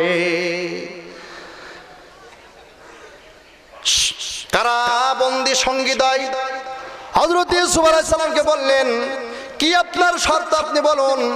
ইউসুফ আলাইহিস সালাম ডেকে বললেন, কি শর্ত শোনো তাহলে। ইয়া সাহিবাইস সিজনি আরবাবুম মুতাফাররিকুনা আমিল্লাহিল ওয়াহিদুল কাহ্হার। হে কারা সঙ্গীদাই, একাধিক রবের গোলামি ভালো না এক আল্লাহর গোলামি ভালো? মা তা'বুদুনা মিন দুনিহি ইল্লা আসমাআন সাম্মাইতুমুহা আনতুম ওয়া আবাউকুম মা আনজালাল্লাহু বিহা মিন সুলতান ইনিল হুকমু ইল্লা লিল্লাহ। একারা সঙ্গীদাই শোনা রাখো, একাধিক রবের গোলামের থেকে এক আল্লাহর গোলামি শ্রেয়। তোমরা যেই দেবদেবীর পূজা করো, মূর্তি পূজা করো, পাথর পূজা করো, গাছ পূজা করো, মানব রচিত আইনগুলো মানো, আমাকে কথা দিতে হবে এক আল্লাহর তোমাকে গোলামি করতে হবে। আর আকাশ যার, জমিন যার, আইনও মানতে হবে তার। কথা ঠিক না বেঠিক? ইনিল হুকমু ইল্লা লিল্লাহ, আকাশ যার, জমিন যার, আইন হবে তার। আওয়াজ করে বলেন কথা ঠিক না বেঠিক? তুমি যদি শর্ত মানতে পারো, স্বপ্নের ব্যাখ্যা আমি তোমাদেরকে বলে দেব। চিৎকার দিয়ে বলেন সুবহানাল্লাহ। মুমিনদেরকে জেলখানায় বন্দী রেখে ফাঁসির মঞ্চে দাঁড়িয়ে আল্লাহর গোলামির থেকে কিঞ্চিত পরিমাণ সরানো সম্ভব না। আওয়াজ করে বলেন কথা ঠিক না ঠিক? ইউসুফ আলাইহিস সালাম জেলখানার মধ্যে আবদ্ধ, 7 বছর জেলখানার মধ্যে আটকে থাকার পরে এক আল্লাহর তাওহীদের রিসালাতের দাওয়াত দিয়েছেন। কথা ঠিক না ঠিক? সুতরাং মুমিন যারা হবে ফাঁসির মঞ্চে দাঁড়িয়ে বলবে আল্লাহু আকবার। কথা ঠিক না ঠিক? আগুনের ভিতরে ফেলে দেওয়া হলেও সে বলবে আল্লাহু আকবার। গরম পানির মধ্যে ফেলে দেওয়া হলে সে বলবে এক আল্লাহর আইন ছাড়া দ্বিতীয় কোনো মানব রচিত আইন মানতে রাজি না। আওয়াজ করে বলেন কথা ঠিক না ঠিক? বন্ধুরা আমার, সেই ইউসুফ আলাইহিস সালাম শর্ত দিচ্ছেন, আমি তোমাদের বলতে পারি স্বপ্নের ব্যাখ্যা, আমার শর্ত তোমরা মানবে কিনা বলো, এক আল্লাহর গোলামি করতে পারবে? তারা দুইজন বলছে হ্যাঁ ইউসুফ, আমরা কথা দিলাম মূর্তি পূজা, বাবাদের ধর্ম, ওই গাছ পূজা, পাথর পূজা, তাগুতকে বর্জন করে এক আল্লাহর গোলামি করব, তুমি আমাদের স্বপ্নের ব্যাখ্যাটা দিয়ে দাও। ভাইরা আমার, আজকে গোটা পৃথিবী ব্যাপী ইসলাম বিদ্বেষীরা ইসলামকে ধ্বংস করার জন্য কোটি কোটি টাকা ব্যয় করছে, কথা ঠিক না ঠিক? কিন্তু আমি মনে করি ইসলাম বিদ্বেষীরা যতই কোটি কোটি টাকা লেলিয়ে দিক না কেন, মিডিয়া লাগিয়ে দিক না কেন, ইসলামের জন্য আরো ফায়দা হচ্ছে। কারণ বিশ্ব নবীজি যখন কোরআনের দাওয়াত দিয়েছেন, এক আল্লাহর দাওয়াত দিয়েছেন, তাওহীদের দাওয়াত দিয়েছেন, আবু জেহেল বরদাস্ত করতে পেরেছে? আল্লাহর নবী যখন এক আল্লাহর গোলামির কথা বলেছেন, আবু জেহেল বিভিন্ন দেশ থেকে হজ পালন করার জন্য যখন এসেছিল, আবু জেহেল নিজের নেতা মক্কার অলিতে গলিতে দাঁড় করে করে বলেছে, এই পথ দিয়ে যারা আসবে তাদেরকে বলবো, ওই মক্কার হাতিমে কাবাতে একজন পাগল দাঁড়িয়ে আছে। কি বলেন? পাগল। এই পাগলের কথা যেন তোমরা কেউ শুনবা না, ফায়দা আরো বেশি হয়ে গেছে। ইতিহাস সাক্ষী, আবু জাহেল তার সঙ্গপঙ্গরা যখন এভাবে আল্লাহর রসুলের বিরুদ্ধে লেগে পড়লো, তারা চিন্তা করলো লোকটার চেহারাটা তো অন্তত একবার দেখার দরকার। আল্লাহ নবী, বিশ্ব নবী মুহাম্মদুর রাসূলুল্লাহ সাল্লাল্লাহু আলাইহি সাল্লাম খানে কাবায় হাতিমের উপরে বসা আছেন। বিভিন্ন দেশ থেকে হজের জন্য যখন এসেছেন, আবু জাহেলের নাতিপুতি শাগরেদরা যখন এই কথাগুলো বলল, তারা চিন্তা করলো অন্তত লোকটার চেহারাটা একটু দেখে আসি। শত শত মানুষের ভিড় জমে গেল। বিশ্ব নবীজির চেহারা দেখে বাইরের লোকগুলো আশ্চর্য হয়ে যাচ্ছে। মক্কার নেতারা বলেছে লোকটা পাগল, অথচ আমরা তো পাগল দেখেছি, পাগলের চেহারা হয় উস্কো খুস্কো, কথা ঠিক না বেঠিক? পাগলের দাঁতগুলো হয় ময়লা, পাগলের চেহারা হয় খারাপ, পাগলের পোশাকগুলো হয় ময়লা, অথচ যেই মানুষটা হাতিমে কাবার উপরে বসে আছে পাগলের চিহ্ন একটাও নেই, বরং আল্লাহ রাসূলের চেহারা এত সুন্দর, আসমানের চাঁদের দিকেও সুন্দর, কথা ঠিক না বেঠিক?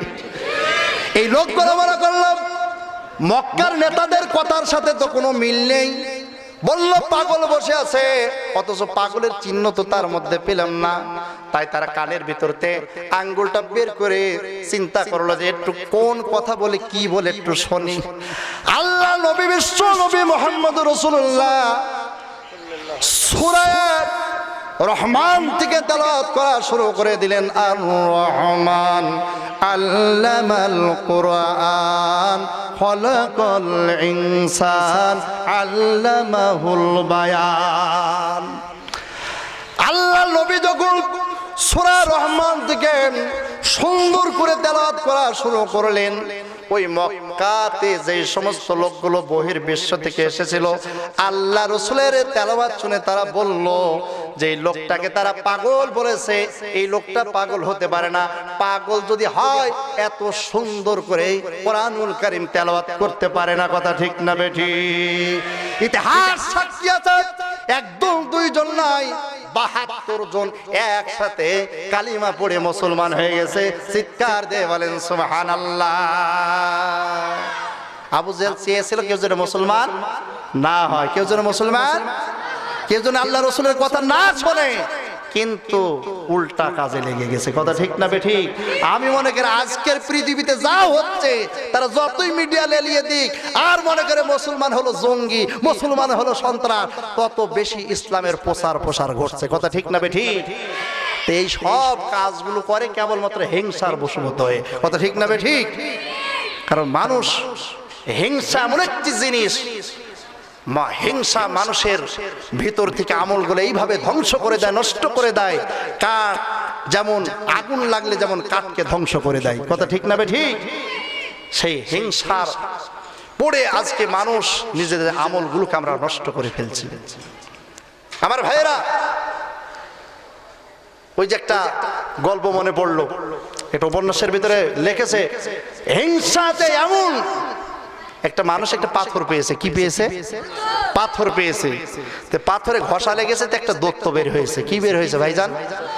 দত্ত বের হয়ে বলছেন, মালিক তুমি কি চাও তাই দেব, তবে মনে রেখো তোমাকে যদি 1 টাকা দিই, পাশে যে থাকবে তাকে 2 টাকা দেবো। কয় টাকা দেবো? 2 টাকা দেবো। ও বলছে তোর পাথর ঘষাও দেবো না, নেবো না। বাড়িতে চলে এসেছে, স্ত্রীকে বলছে একটা জাদুর পাথর পেয়েছি তোমার কাছে রাখলাম, খবরদার ঘষা টসা যেন না দিও। আচ্ছা বলেন দেখি, মেয়ে মানুষকে যে জিনিস নিষেধ করা সেই জিনিস বেশি করে না? ও মাঠে চলে গেছে, ও চিন্তা করলো, স্বামী বললো ঘষা যেন না দেয়।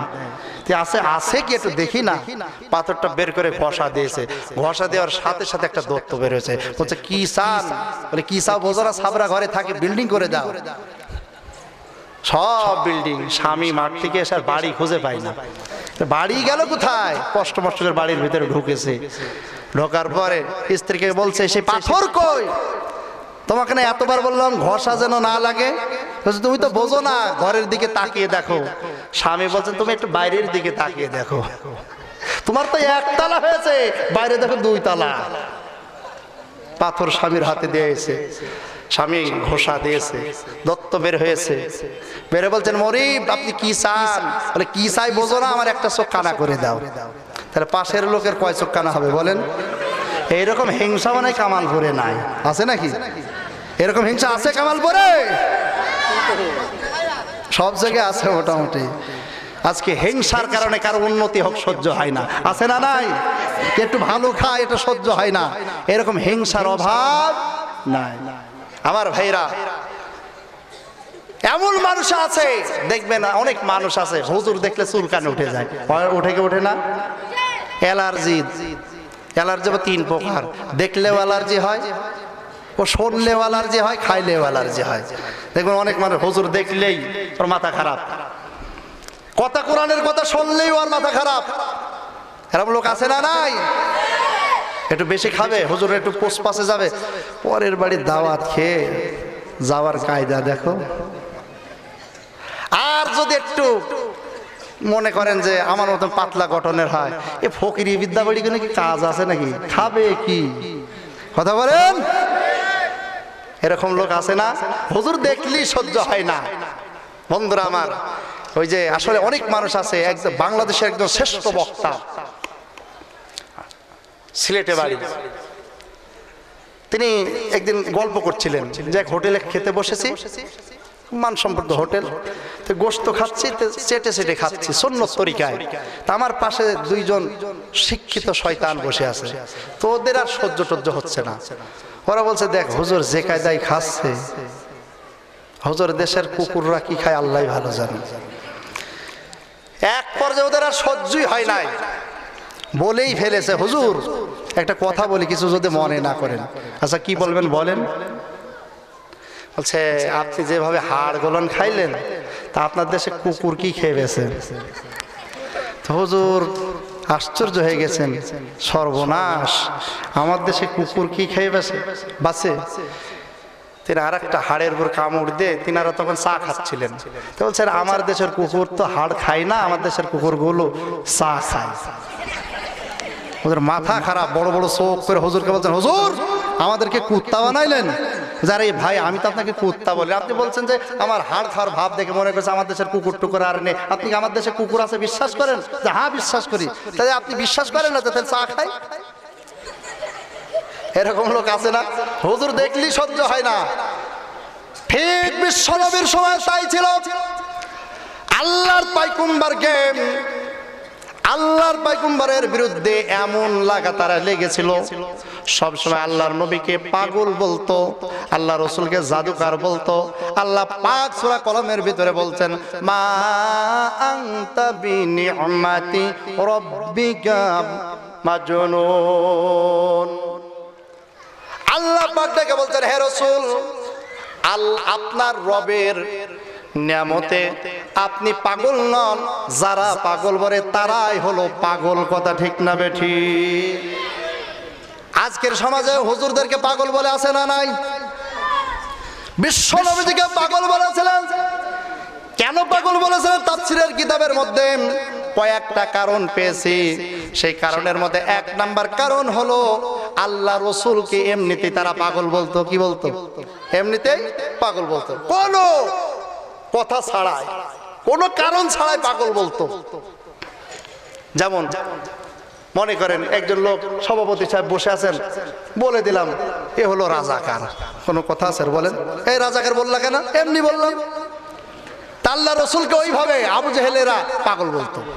আর আরেকটা কারণ হলো এই সবচেয়ে বড় কারণ, তা হলো এই আল্লাহর পাইকুম্বার কি কেন পাগল বলতেন?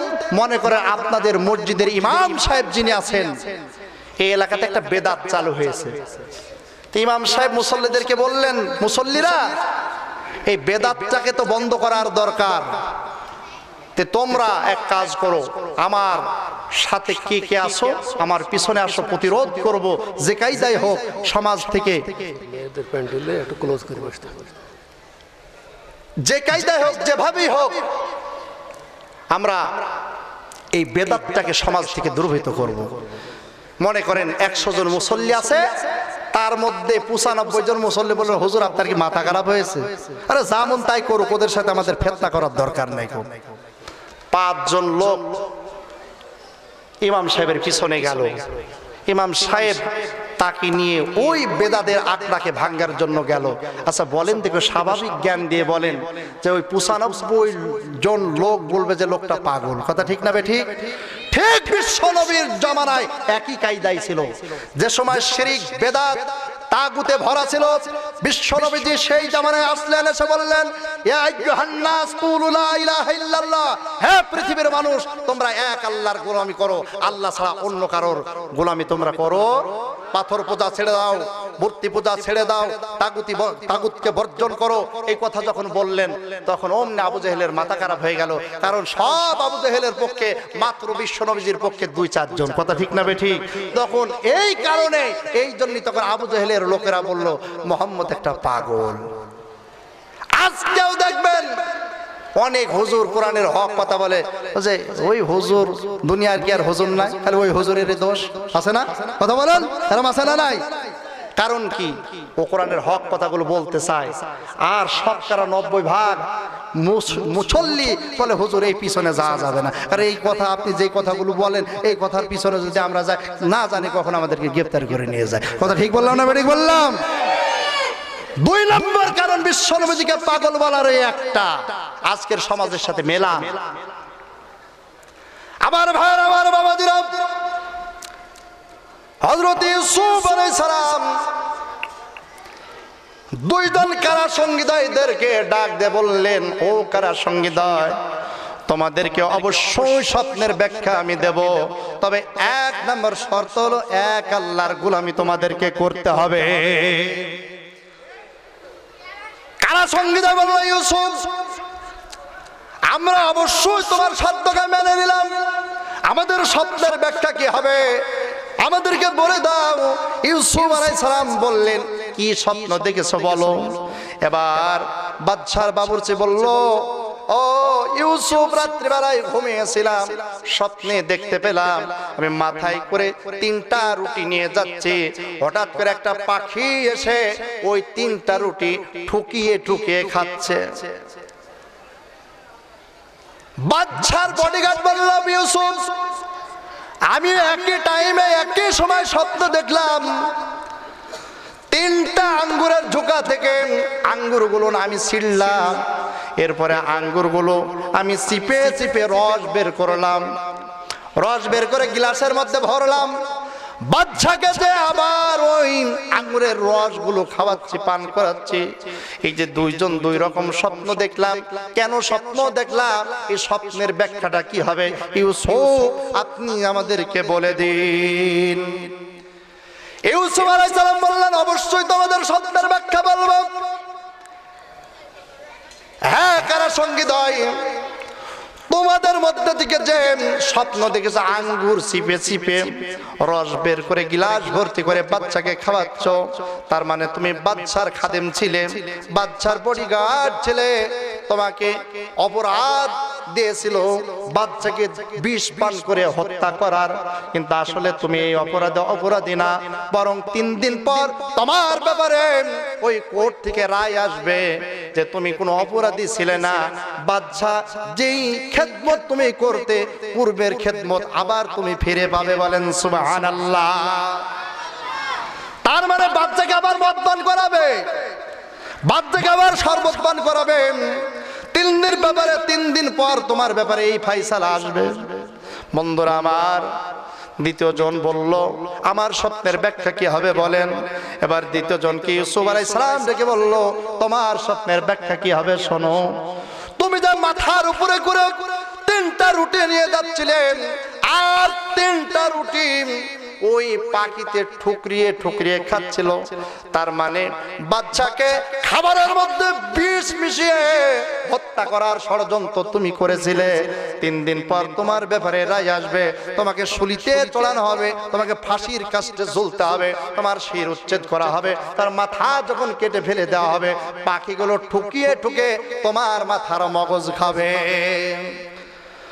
আমার ভাইরা, আমার বাবাজিরা, ইউসুফ আলাইহিস সালাম বললেন তোমাদের স্বপ্নের ব্যাখ্যা নাই, তবে মনে রেখো এ বাদশার খাদেম, বাদশার কাছে তো অবশ্যই তুমি ফিরে চলে যাবে। তাই বাদশার কাছে যখন তুমি যাবে, পূর্বের চাকরি যখন আবার ফিরে পাবে, আমি ইউসুফ যে তোমাদের স্বপ্নের ব্যাখ্যা করে দিয়েছি, ওই বাচ্চাকে আমি ইউসুফের কথাটা স্মরণ করিয়ে দিবে। আমার ভাইরা, 3 দিন পর ঠিক তাই রায় হয়ে গেল। বাদশার বাবুর্চিকে শির উচ্ছেদ করা হলো, পাখিতে ঠুকিয়ে ঠুকিয়ে তার মগজগুলো খাইলো। আর বাদশার খাদেম আবার পূর্বের চাকরি সে ফিরে পেল, কিন্তু শয়তান বাদশার খাদেমের অন্তর থেকে ইউসুফ আলাইহিস সালামের উপদেশটাকে ভুলিয়ে দিলেন। বলেন নাউজুবিল্লাহ। বন্ধুরা আমার, হযরত ইউসুফ আলাইহিস সালামের জেলখানার বয়স তখন 5 বছর। ইউসুফ পয়গম্বর আল্লাহর দরবারে কেঁদে কেঁদে বলছেন, আল্লাহ 5টা বছর হয়ে গেল, এই 5টা বছরের মধ্যে এখন পর্যন্ত জেলখানায় থেকে বের হতে পারলাম না। আর কতদিন জেলখানায় থাকবো, আর কতদিন জেলের ভাত খাবো। আল্লাহ, আমি একদম নিরপরাধী নির্দোষী মানুষকে জেলখানার ভিতরে আল্লাহ আটকে রেখেছে। মেহেরবানি করে আল্লাহ জেলখানায় থেকে বের করার ব্যবস্থা তুমি করো। বন্ধুরা আমার, আল্লাহ পাক ইউসুফ আলাইহিস সালামকে ডেকে বললেন, আমার পয়গম্বর ইউসুফ, চোখের পানে তুমি জারি রাখো, জবানে আমি আল্লাহর জিকির তুমি জারি রাখো। আমি মহান আল্লাহ পাক তোমাকে জেলখানায় থেকে নিরপরাধী প্রমাণ করে বের করব। আওয়াজ করে বলেন সুবহানাল্লাহ। বন্ধুরা আমার, বলতে থাকলে এইভাবে জেল খাটার পর যখন 7 বছর হয়ে গেল, 7 বছর বসে আল্লাহ রাব্বুল আলামিন ওই মিশরের বাদশা ঘুমিয়ে আছেন। ঘুমের মধ্যে স্বপ্ন দেখতে পারেন একটা নদীর ধারে দাঁড়িয়ে আছে।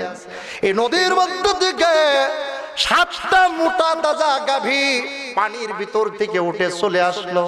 আবার কিছুক্ষণ পর ওই নদীর ভিতর থেকে 7টা জীর্ণ শীর্ণ গাভী উঠে চলে আসলো। 7টা জীর্ণ শীর্ণ গাভী ওই 7টা মোটা তাজা গাভীকে হা করে খেয়ে ফেললো।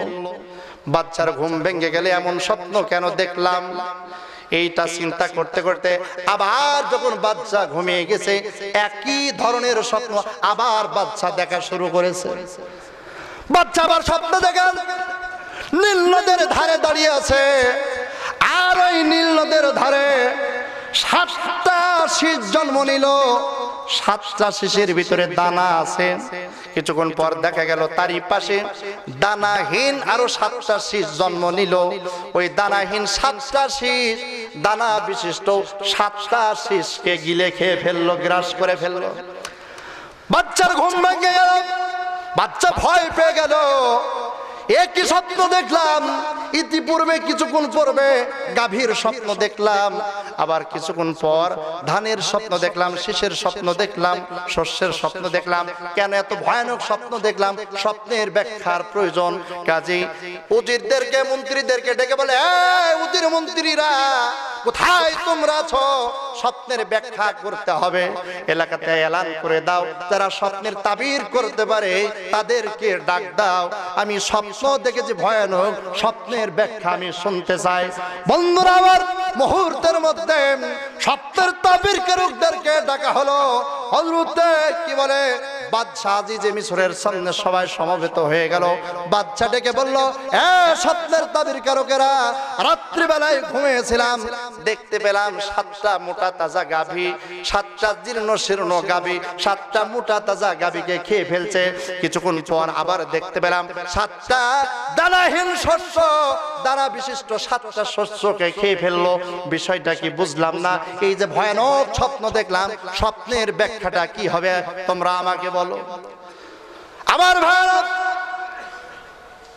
যত তাবির কারক এসেছিল সব তাবির করে বলেন ব্যর্থ হয়ে গেল। ব্যর্থ হয়ে বলতেন, বাদশাহ নামদার কি স্বপ্ন দেখেছেন? এই স্বপ্নের ব্যাখ্যা আমরা বলতে পারবো না। আমাদের মন বলে এই স্বপ্ন অযথা দেখেছেন, এই স্বপ্ন অযথা ছাড়া আর কিছু হবে না, এই স্বপ্নের কোনো ব্যাখ্যাই হবে না। যতই তারা বলুক ব্যাখ্যা হবে না, কিন্তু বাদশার মন কি মানে? কথা বলেন, বাদশার মন তো মানে না। বাদশা ডাকতে বলতেন, না না না, অবশ্যই স্বপ্নের ব্যাখ্যা আছে। স্বপ্নের ব্যাখ্যা যদি না থাকে তাহলে কি করে এই ভয়ানক একই রাত্রে 2টা স্বপ্ন দেখলাম? কে পারে, কোথায় পারে, কোন দেশে পারে? যে পারে তাকে ধরে আনো, আমি পুরস্কার দেব, তাকে উপঢৌকন দেব, কিন্তু স্বপ্নের ব্যাখ্যা চাই। কারণ স্বপ্নের ব্যাখ্যা যতক্ষণ পর্যন্ত জানবো না ততক্ষণ পর্যন্ত আমি ধুকে ধুকে জীবনটা শেষ হয়ে যাবে। আওয়াজ করে বলেন কথা ঠিক না বেঠিক? আবার বন্ধুরা, বাদশার স্বপ্নের ব্যাখ্যা কেউ দিতে পারলো না। বাদশা দিন দিন না খেয়ে দুর্বল হয়ে যায়, শুকিয়ে যায়। হঠাৎ করে বাদশার খাদেম বাদশাকে ডেকে বলছে, বাদশা নামদার, আমার মনপুরের স্বপ্নের ব্যাখ্যা পৃথিবীর কোনো মানুষ দিতে পারবে না, তবে এই স্বপ্নের ব্যাখ্যা একজন মানুষ দিতে পারবে, নাম হলো তার ইউসুফ। কোথায় আছে? ওই যে জেলখানার মধ্যে আছে। কি করে পারবে তুমি জানলাম? আমি জানলাম এইভাবে, এ বাদশা নামদার, আমরা যে 2জন জেলখানার মধ্যে আবদ্ধ ছিলাম, আমরা 2জনের স্বপ্ন দেখেছিলাম। একজন স্বপ্নে দেখেছিল হলো মাথায় করে রুটি নিয়ে যাচ্ছে, কাকে ঠুকে ঠুকে রুটি খাচ্ছে। সে স্বপ্নের ব্যাখ্যা বলেছিল 3 দিন পর তার ব্যাপারে শির উচ্ছেদের ফয়সালা দেওয়া হবে। ঠিক তাই হয়েছে। আমি দেখেছিলাম আঙ্গুর চিপে চিপে রস বের করে আপনাকে খাওয়াচ্ছি। ইউসুফ বলেছিল যে তুমি আবার পূর্বের চাকরি ফিরে পাবে, বাচ্চাকে আবার মদ পান করাবে। ঠিক তাই হয়েছে। এই জন্য আমার মন বলে ইউসুফ ছাড়া আপনার স্বপ্নের ব্যাখ্যা কেউ দিতে পারবে না। আমার ভাইরা, বাদশা বলল তাহলে ঠিক আছে, যাও ইউসুফের কাছে যাও, ইউসুফের কাছে যে আমার স্বপ্নের ব্যাখ্যা শুনে আসো। ইউসুফ আলাইহিস সালামের কাছে চলে গেল 7 বছর সময়ে। যে বললে, ইউসুফ, বাদশা তো এমন ভয়ানক স্বপ্ন দেখেছে, এই স্বপ্নের ব্যাখ্যা কি হবে আপনি বলুন। ইউসুফ আলাইহিস সালাম বললেন, স্বপ্নের ব্যাখ্যা শুনতে চাও, তারা ব্যাখ্যা শুনে নাও। বাদশা সে দেখেছে 7টা জীর্ণ শীর্ণ গাভী 7টা মোটা তাজা গাভীকে গিলে খেয়ে ফেলছে। আবারও স্বপ্ন দেখেছে শস্যহীন 7টা শীষ, শস্য বিশিষ্ট দানা বিশিষ্ট 7টা শীষকে গিলে ফেলছে। তার মানে 2টা স্বপ্ন একই স্বপ্ন, ব্যাখ্যা এক। তার মানে হলো আজ থেকে 7 বছর পর্যন্ত এ দেশে ফসল উৎপন্ন সুন্দরভাবে হবে। 7 বছর পর অনাবৃষ্টি হবে, বৃষ্টি হবে না, এদেশে আর কোনো ফসল হবে না। তার মানে দুর্ভিক্ষ আসবে। এই জন্য বাচ্চাকে স্বপ্নের মাধ্যমে দেখিয়েছেন, বা স্বপ্নের মাধ্যমে বাচ্চাকে আল্লাহ পাক দেখাচ্ছেন এই 7 বছর অনেক ফসল হবে। এই জন্য মোটা তাজা 7টা গাভী দেখিয়েছেন। আরো 7 বছর পর দুর্ভিক্ষ হবে। এই জন্য আল্লাহ পাক ওই জীর্ণ শীর্ণ 7টা গাভী, মোটা তাজা 7টা গাভীকে গিলে খেয়ে ফেলছে। তার মানে হলো ওই 7 বছর যখন দুর্ভিক্ষ হবে, সেই সময় মানুষ যা উদ্বৃত্ত যা অতিরিক্ত রেখেছিল ওইগুলো তারা খাবে। কথা ঠিক না বেঠিক? আমার ভাইরা, বাদশার খাদেম শব্দের ব্যাখ্যা শোনেন। বাদশার কাছে ছুটে চলে গেল, বাদশাকে যে বলল, বাদশা নামদার আপনার স্বপ্নের ব্যাখ্যা হলো এই। বাদশা ডেকে বলছেন, ইউসুফ এত সুন্দর স্বপ্নের ব্যাখ্যা দিয়েছে, যাও যাও যাও, ইউসুফকে জেলখানায় থেকে বের করে আনো। আবার খাদেম চলে আসলো, জেলারকে সঙ্গে নিয়ে জেলার ডাকতে বলতেন, ইউসুফ জেলখানা থেকে বের হতে হবে। কেন বের হতে হবে? বাদশা তোমাকে ডাক দিয়েছে। ইউসুফ আলাইহিস সালাম বলছেন, না না না, জেলখানায় থেকে আমি বের হব না। কেন বের হব না? এই জন্য বের হব না, মিশরের সুন্দরী সুন্দরী নারীরা আমাকে মিথ্যা অপবাদ দিয়েছিল, জুলাইখা আমাকে মিথ্যা অপবাদ দিয়েছিল, আমি জেরা করেছি। আজকে জেলখানায় থেকে প্রমাণ করব আমি ইউসুফ কোনো দোষী ছিলাম না। যতক্ষণ পর্যন্ত প্রমাণিত হবে না আমি ইউসুফ, ততক্ষণ পর্যন্ত জেলখানা থেকে বের হয়ে বাদশার সাথে সাক্ষাৎ করব না। চিৎকার দিয়ে বলেন সুবহানাল্লাহ, আর আওয়াজ করে বলেন সুবহানাল্লাহ। আল্লাহুম্মা সাল্লি আলা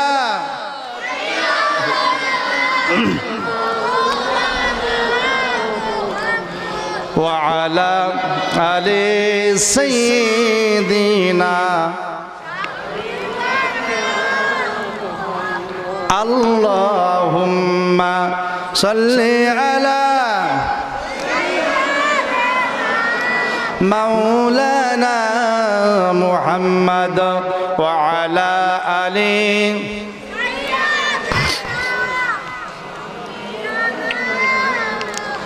আর কত চাও শহীদ আল্লাহ, আর কত কন্দন,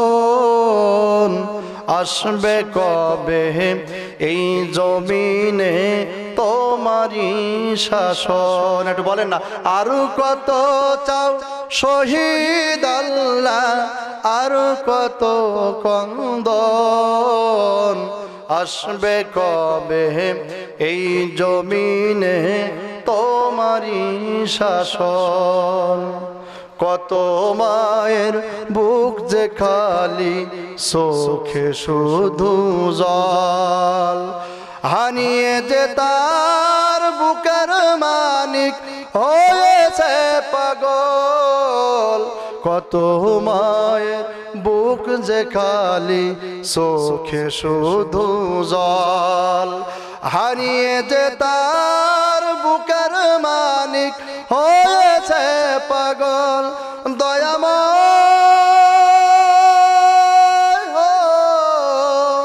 আর কত কাল সইবে তুমি এমন আচরণ, আসবে কবে এই জমিনে তোমারই শাসন। লা ইলাহা ইল্লাল্লাহ, লা ইলাহা ইল্লাল্লাহ, লা ইলাহা ইল্লাল্লাহ, লা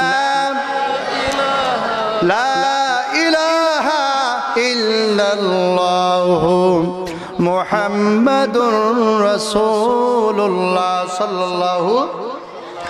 আমার ভাইরা, ইউসুফ আলাইহিস সালাম ডাক দিয়ে বলছেন, জেলখানায় থেকে আমি বের হব না।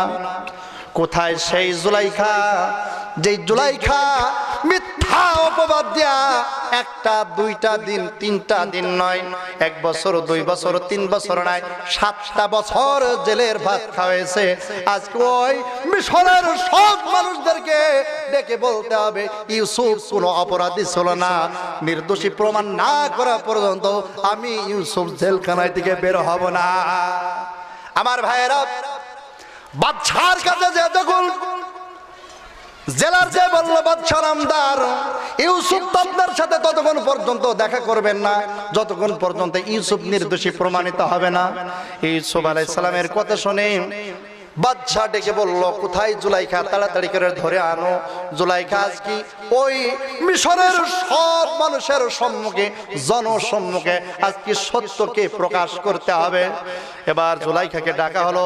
জুলাইখা হাজার হাজার মানুষের সামনে দাঁড়িয়ে বলল, ও মিশরের নারী পুরুষেরা, শুনে নাও, শুনে নাও, ইউসুফ কোনো অপরাধী ছিল না। ইউসুফ একজন নির্দোষী মানুষ। অপরাধ যত সব আমার, কিন্তু রাগের বশবর্তী, হিংসার বশবর্তী হয়ে ইউসুফকে জেলখানার ভিতরে আটকে রেখেছি। চিৎকার দিয়ে বলেন নাউজুবিল্লাহ। বন্ধুরা আমার, তারা বোঝা গেল কি, ঈমান যখন আনবেন, ঈমান আনলে হাজারো পরীক্ষা কে নেবেন? আওয়াজ করে বলেন, পরীক্ষা কে নেবেন? দুর্ভিক্ষ আসতে পারে, জানমালের ক্ষতি হতে পারে, নিরপরাধী থেকেও জেলখানাতে থাকতে হতে পারে। আওয়াজ করে বলেন, কথা ঠিক না বেঠিক? কিন্তু বন্ধুরা, বিপদ যখন আসবে, আল্লাহ পাক বলছেন ওই বিপদের সময় তোমরা একটা কাজ করবে, একটা দোয়া করবে।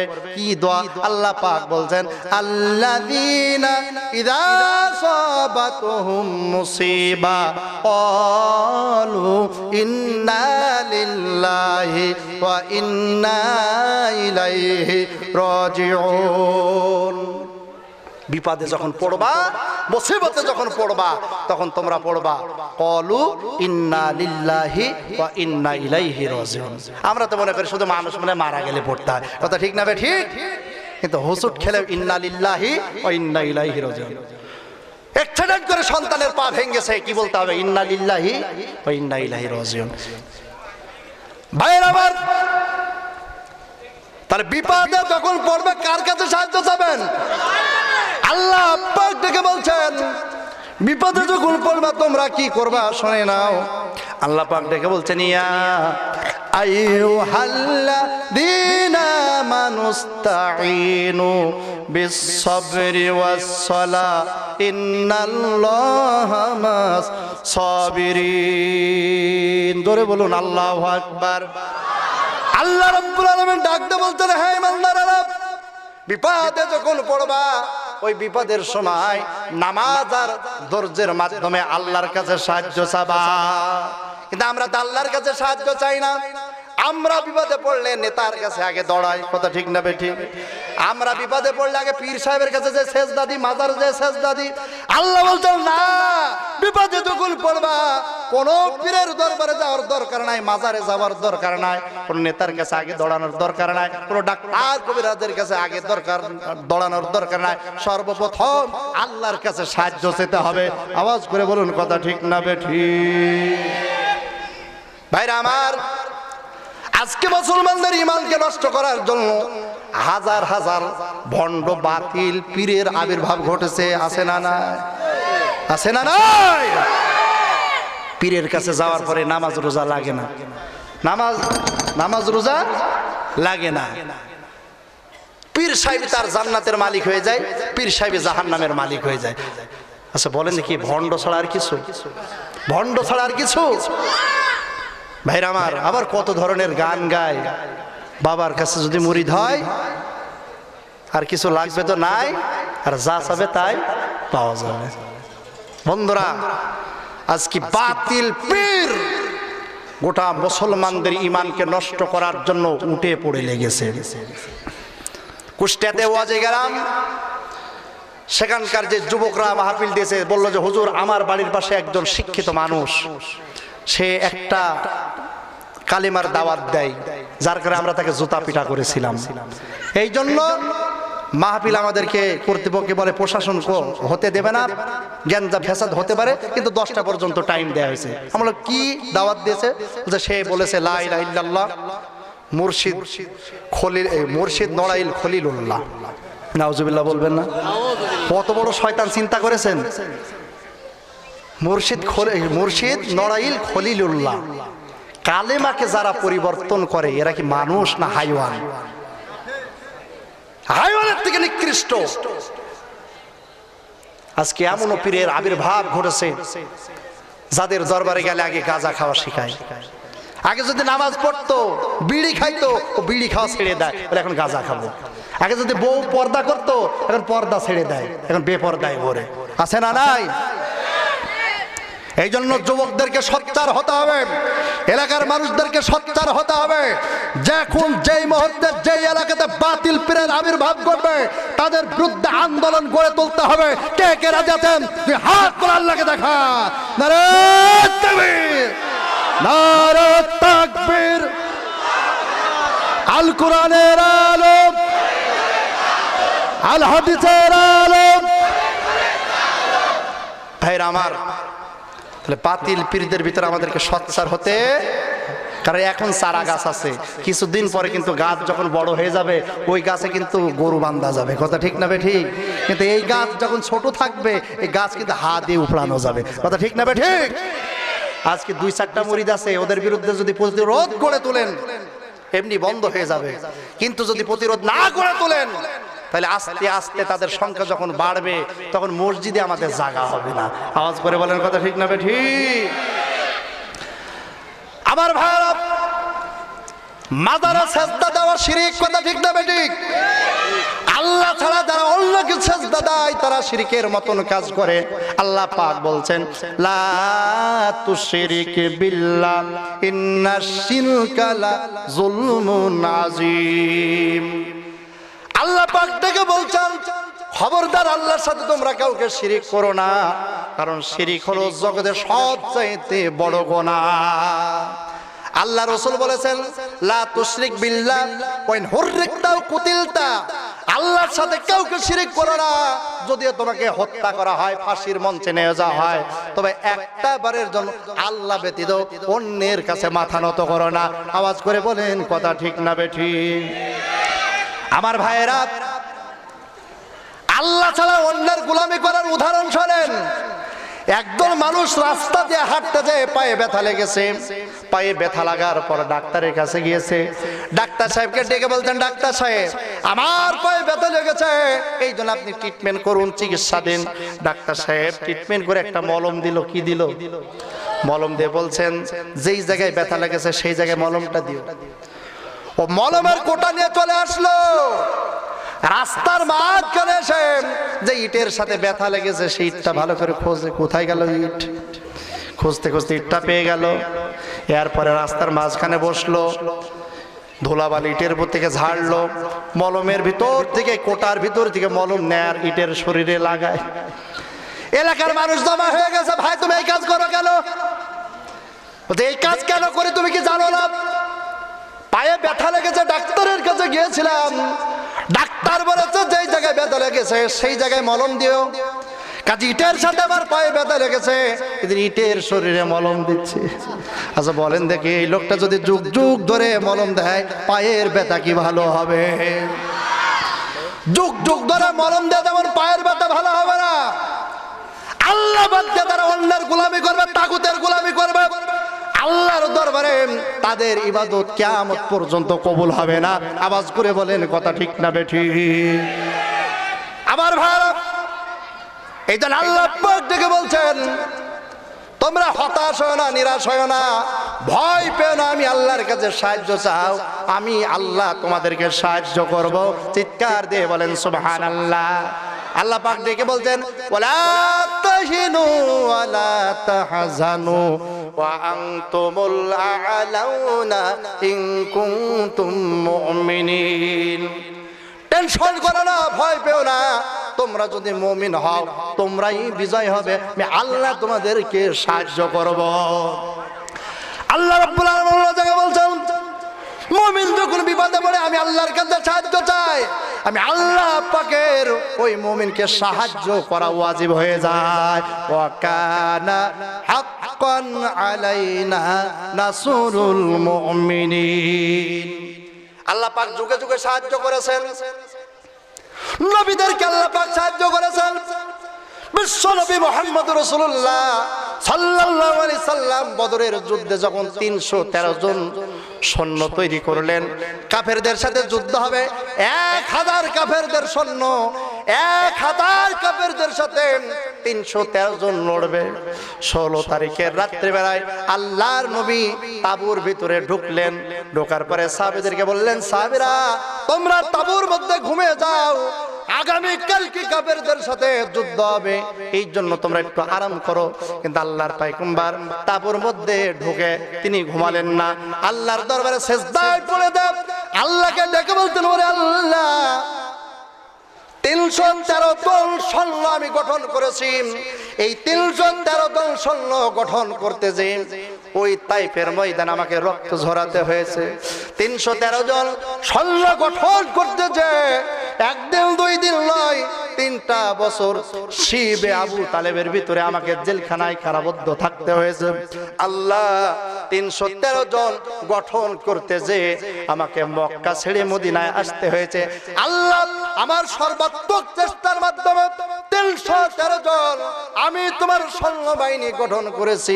আল্লাহ আজকে তোমার বন্ধু বিপদে পড়েছে, দয়া করে মেহেরবানি করে এই বিপদে বন্ধুর সাহায্য করো। চিৎকার দিয়ে বলেন সুবহানাল্লাহ।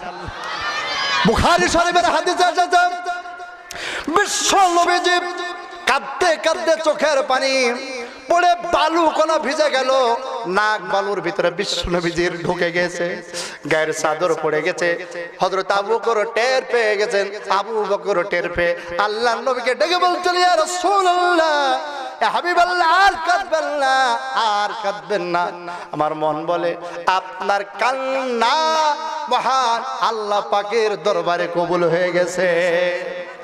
আল্লাহ পাক জিবরাইলকে ডেকে বলতেন, জিবরিল যাও যাও যাও, আমার নবীর কাছে যাও, বিশ্ব নবীজিকে জানিয়ে দাও আমার নবীর কান্না বকর টের পেয়েছে, আমার পয়গম্বরের সবকিছু ভালো লাগে, আমার নবীর চোখের পানি আমি সহ্য করতে পারি না। আমার নবী যখন চোখের পানি ছেড়ে দেখে দিয়েছে, আমি আল্লাহর কুদরতি দিলের ভিতরে জোশ মেরে উঠেছে। জিবরাইল আমার বন্ধুকে যে সান্ত্বনা বাণী দিয়ে আসো, আমি আল্লাহ পাক এই বদরের ময়দানে, বদরের প্রান্তরে একটা দুইটা নয় 1000 সৈন্য, 1000 ফেরেশতা দেয়া তাদেরকে সাহায্য করবো। বলেন সুবহানাল্লাহ। আমার ভাইরা, জিবরাইল আলাইহিস সালাম চলে আসলেন, সূরা আনফালের 9 নম্বর আয়াত নিয়ে চলে আসলেন, যে আল্লাহর পয়গম্বরকে জানিয়ে দিলেন, ইয তাস্তাগীথুনা রাব্বাকুম ফাস্তাজাবা লাকুম আন্নী মুমিদ্দুকুম বিআলফিম মিনাল মালাইকাতি মুরদিফিন।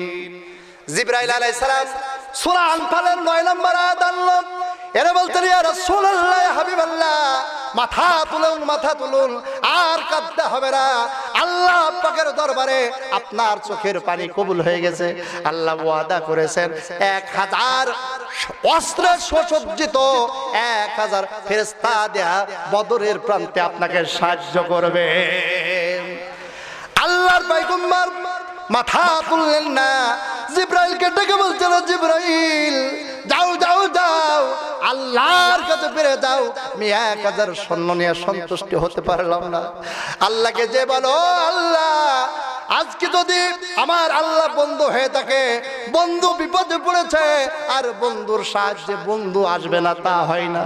যাও রে জিবরাইল, আল্লাহকে যে বলো আজকে বন্ধুর সাহায্যে আরো সাহায্যের অনেক কিছু লাগবে।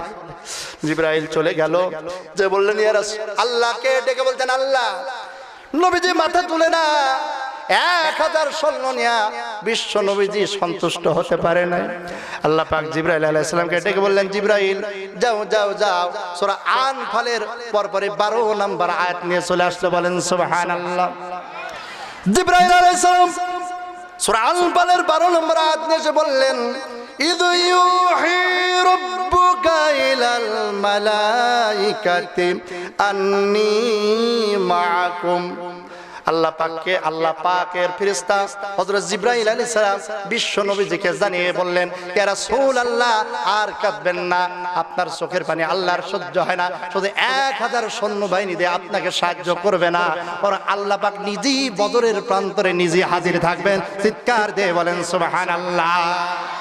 বন্ধুরা আমার ভাইরা, আল্লাহ পাক যুগে যুগে সাহায্য করেছেন, কথা ঠিক না বেঠিক? নবীদেরকে সাহায্য করেছেন, সাহাবীদেরকে সাহায্য করেছেন। আপনার ইতিহাস জানেন, হযরত সাদ ইবনে আবি ওয়াক্কাস রাদিয়াল্লাহু তাআলা আনহু, হযরত সাদ ইবনে আবি ওয়াক্কাস পারস্য বিজয়ের জন্য ৬০,০০০ সৈন্য নিয়ে যাচ্ছেন, কিন্তু পারস্যতে যখন প্রবেশ করবেন সমুদ্র বেঁধে গেল, নদী বেঁধে গেল, ৬০,০০০ সৈন্যদেরকে ডেকে বলল, ও রাসূলের সাহাবারা, এই নদী পারাপারের কোনো নৌকা নেই, লঞ্চ নেই, কিছু নেই, তোমরা কি ইসলামকে পারে রাখতে চাও না? আল্লাহর কালেমা, আল্লাহর দ্বীনকে বিজয় করার জন্য নদীর ওপারে নিয়ে যেতে চাও, সমুদ্রের ওপারে নিয়ে যেতে চাও? ৬০,০০০ সৈন্যবাহিনীরা বলল, ও আমাদের নেতা, আমাদের লিডার সাদ ইবনে আবু ওয়াক্কাস, শুনে নাও, শুনে নাও, আমরা কালেমার প্রচার শুধু নদীর এপারে রাখতে চাই না, বরং কালেমার এই দাওয়াত নদীর ওপারেও নিয়ে যেতে চাই। বলেন সুবহানাল্লাহ। হযরত সাদ ইবনে আবি ওয়াক্কাস বললেন, যদি নদীর ওপরে কালেমার দাওয়াত নিয়ে যেতে চাও, যেহেতু কোনো লঞ্চ, কোনো স্টিমারের ব্যবস্থা নেই, কোনো নৌকার ব্যবস্থা নেই, তাহলে আমি একটা দোয়া পড়বো, আমার সাথে সাথে সেই দোয়াটা পড়ে নদীর ভিতরে তোমাদেরকে, সমুদ্রের মধ্যে তোমাদেরকে ঝাঁপ দিয়ে পারে চলে যেতে হবে। ৬০,০০০ সৈন্যরা বলল, সাদ ইবনে আবি ওয়াক্কাস, আমরা আপনার পিছনে পিছনে ঝাঁপ দিয়ে নদীর উপরে চলে যাব আল্লাহর দ্বীন কায়েমের জন্য, আল্লাহর দ্বীন কায়েমের আন্দোলন করার জন্য।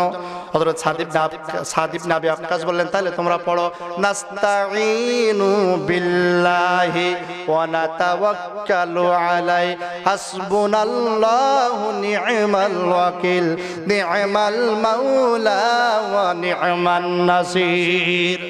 হযরত সাদ ইবনে আবি ওয়াক্কাস ৬০,০০০ সৈন্য নিয়ে যখন এই দোয়াটা পড়ে সমুদ্রের মধ্যে যখন ঝাঁপ দিলেন, হযরত সাদ ইবনে আবি ওয়াক্কাসের সাথে ৬০,০০০ সৈন্যরা পিছনে ঝাঁপ দিল, সমুদ্রের ওপারে উঠে গেল।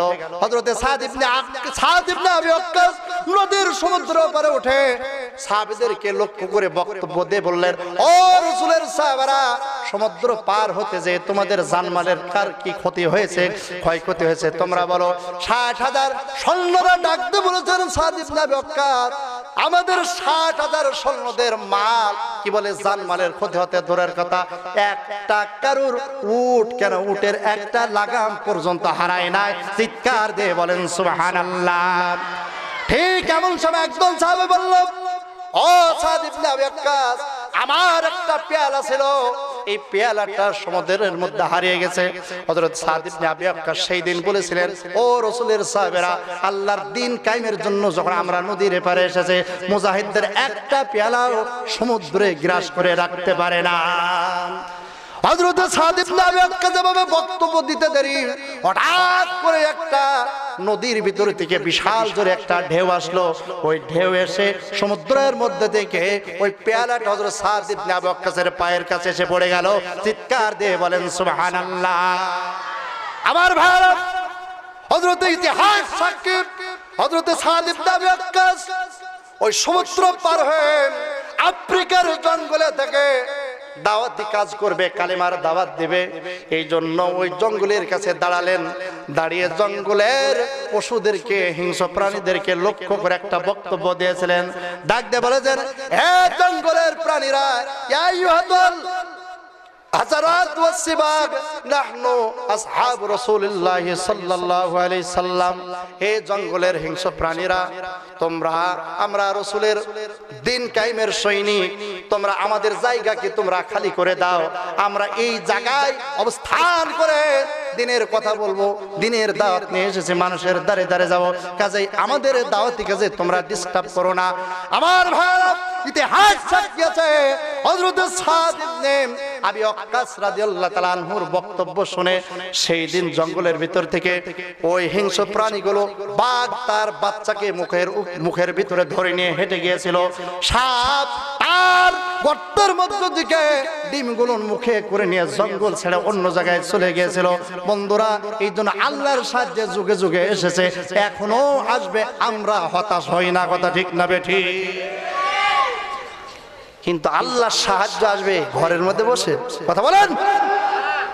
বিশ্ব নবীজিকে তো মদিনায় থেকে সাহায্য করতে পারতেন কি পারতেন না? কথা বলেন, পারতেন কি পারতেন না? বদরের প্রান্তের সাথে যুদ্ধ করার দরকার ছিল না? ঘরে বসে দোয়া করলে সাহায্য আসবে না, সাহায্যের জন্য ময়দানে নামতে হবে। আওয়াজ করে বলেন কথা ঠিক না বেঠিক? হযরত ইউসুফ আলাইহিস সালামকে তো ছোট্ট নবী হযরত ইউসুফ আলাইহিস সালাম কূপের মধ্যে পড়েছিলেন। আল্লাহ তো ইচ্ছা করলে সেখান থেকে তুলে তার পিতার কাছে ফিরিয়ে দিতে পারত, কিন্তু আল্লাহ কি তাই করেছেন বলেন? ইব্রাহিম আলাইহিস সালাম তো আগুনের মধ্যে 40 দিন পড়েছিল। আল্লাহ তো ইচ্ছা করলে আগুনের ভিতরে ফেলার আগে ইব্রাহিম আলাইহিস সালামকে হেফাজত করতে পারতো, পারতো কি পারতো না? কিন্তু আল্লাহ কি তাই করেছেন? বন্ধুরা আমার, সাহায্য আসবে তখন ময়দানে নেমে দোয়া করবেন যখন। কথা ঠিক না বেঠিক? ময়দানে নামবেন না, আল্লাহর সাহায্যের আশা করা যায় না। আপনি ঘরে বসে বসে দোয়া করে আল্লাহ সাহায্য করে, আল্লাহ তুমি সাহায্য করো, আপনার দোয়াই কাজ হবে না, আমার দোয়াই কাজ হবে না। আপনি দৃঢ় ঈমান নিয়ে আপনি আমি যখন ময়দানে নামবো, এক আল্লাহর গোলামির জন্য স্লোগান দেব, যখন বলবো লা ইলাহা ইল্লাল্লাহ, আল্লাহ ছাড়া কাউকে মানে না, আল্লাহ ছাড়া কারো বিধান মানে না, এইভাবে যখন আন্দোলন করে সামনের দিকে আগাবো, আল্লাহর সাহায্য অবশ্যই আমাদের কাছে আসবে। কথা ঠিক না বেটি? কারণ আল্লাহর ওয়াদা, ওয়া কানা হাক্কান আলাইনা নাসরুল মুমিনিন। আল্লাহ পাক বলছেন অবশ্যই অবশ্যই মুমিন যখন আল্লাহর কাছে সাহায্য চাবে, আমি আল্লাহর পাকের কাছে যখন সাহায্য চাবে, আমি আল্লাহ পাক ওই মুমিনকে সাহায্য করা ওয়াজিব হয়ে যাবে। আর ভাইরা, এই জন্য আমরা হতাশ হই না, আমরা নৈরাশ হই না, আমরা বিশ্বাস করি আল্লাহর সাহায্য এখনো আসবে। নবীদেরকে যে আল্লাহ সাহায্য করেছেন, সাহাবেদেরকে যে আল্লাহ সাহায্য করেছেন, এখনো যদি কেউ আল্লাহর দিন কায়েমের জন্য হুঙ্কার ছাড়ে, আল্লাহর দিনের জন্য যদি আওয়াজ তোলে আর রাজপথে নেমে যদি আল্লাহর স্লোগান দিয়ে মুখরিত করে ওঠে, আমি মনে করি এখনো আল্লাহর সাহায্য আসবে। কথা ঠিক না বেঠিক?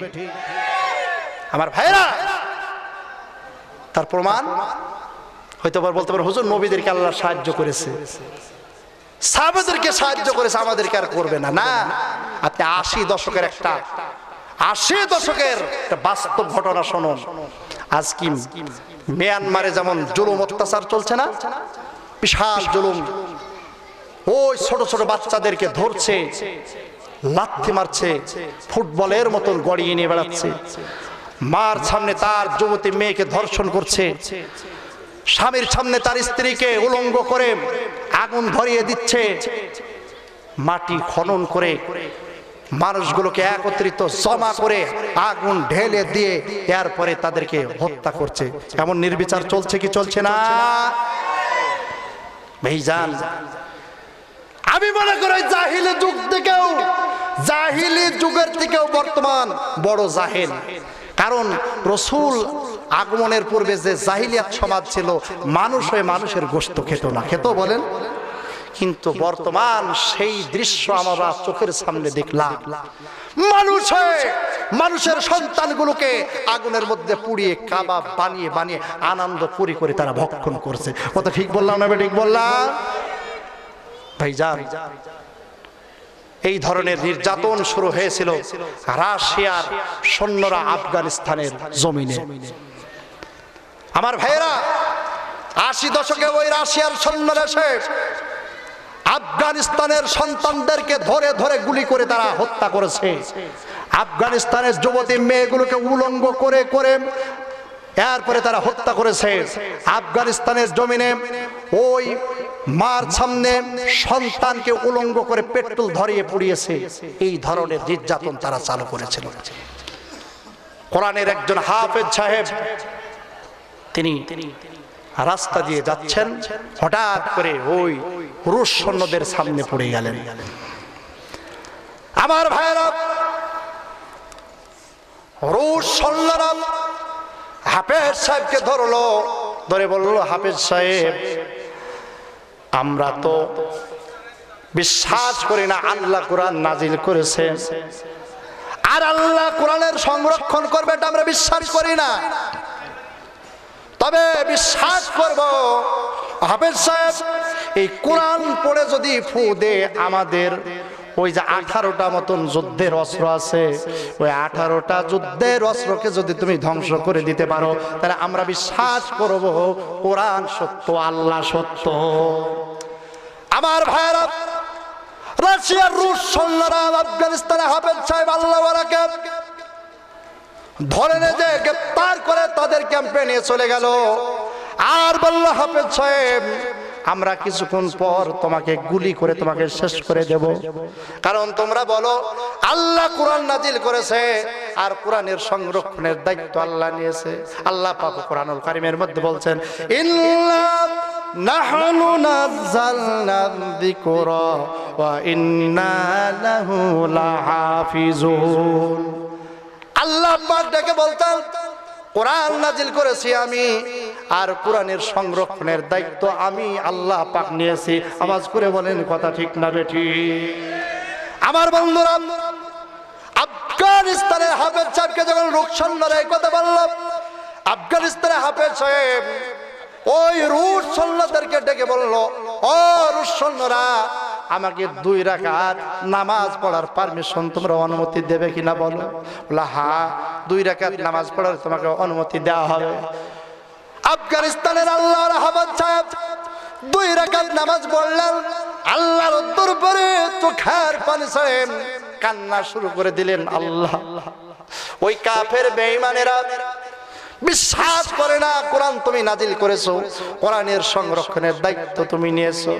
আল্লাহ তারা আমার কাছে দাবি করেছে, তোমার কোরআন যদি সত্য হয় তাহলে তোমার কোরআন তেলাওয়াত করে ফুৎকার দে ওই রাশিয়ার সৈন্যদের যুদ্ধের অস্ত্রগুলোকে নষ্ট করে দিতে হবে। আল্লাহ তোমার কাছে কঠিন কিছু না। আল্লাহ আমাদের দুর্দিন চলছে, আমাদের মা বোনগুলো না খেয়ে খেয়ে জীবন তারা দিচ্ছে। আল্লাহ দেখো আমাদের ঘর বাড়িগুলো রাশিয়ার সৈন্যরা আগুন ধরিয়ে ধরে পুড়িয়ে দিচ্ছে, আমাদের বনগুলোকে রাশিয়ার ওই কাফের বেঈমানেরা আমাদের চোখের সামনে তারা দর্শন করছে। আল্লাহ তোমার কাছে কঠিন কিছু না। তারা বলেছে যদি তোমার কোরআনের বরকতে এই কাজটা হয় তাহলে তারা বিশ্বাস করবে তোমার কোরআন সত্য। আমার ভাইরা, আফগানিস্তানে হাফেজ সাহেব আল্লাহওয়ালা চোখের পানি ছেড়ে দিয়ে যখন কান্না শুরু করে দিয়েছেন, আওয়াজ করে বলেন তো আমার আল্লাহর কাছে এটা করা কি কোনো কঠিন? আল্লাহর কাছে কি কোনো কঠিন যে 18টা ওই ট্যাঙ্কগুলোকে বাস্ট করা কোনো কঠিন কিছু? আল্লাহর কাছে কঠিন না। আল্লাহ পাক যে সাহায্য করবেন এখনো তার প্রমাণের জন্য আপনাদেরকে বলছি, সত্যিকারে যদি ময়দানে নেমে আল্লাহর দরবারে দোয়া করতে পারি অবশ্যই আল্লাহ আমাদেরকে সাহায্য করবেন। কথা ঠিক না বেঠিক? আমার ভাইয়েরা, হাফেজ সাহেব যখন এইভাবে আল্লাহর দরবারে দোয়া করা শুরু করেছে, চোখের পানি ঝরে দিয়ে হাফেজ সাহেব দোয়া করা শুরু করে দিলেন।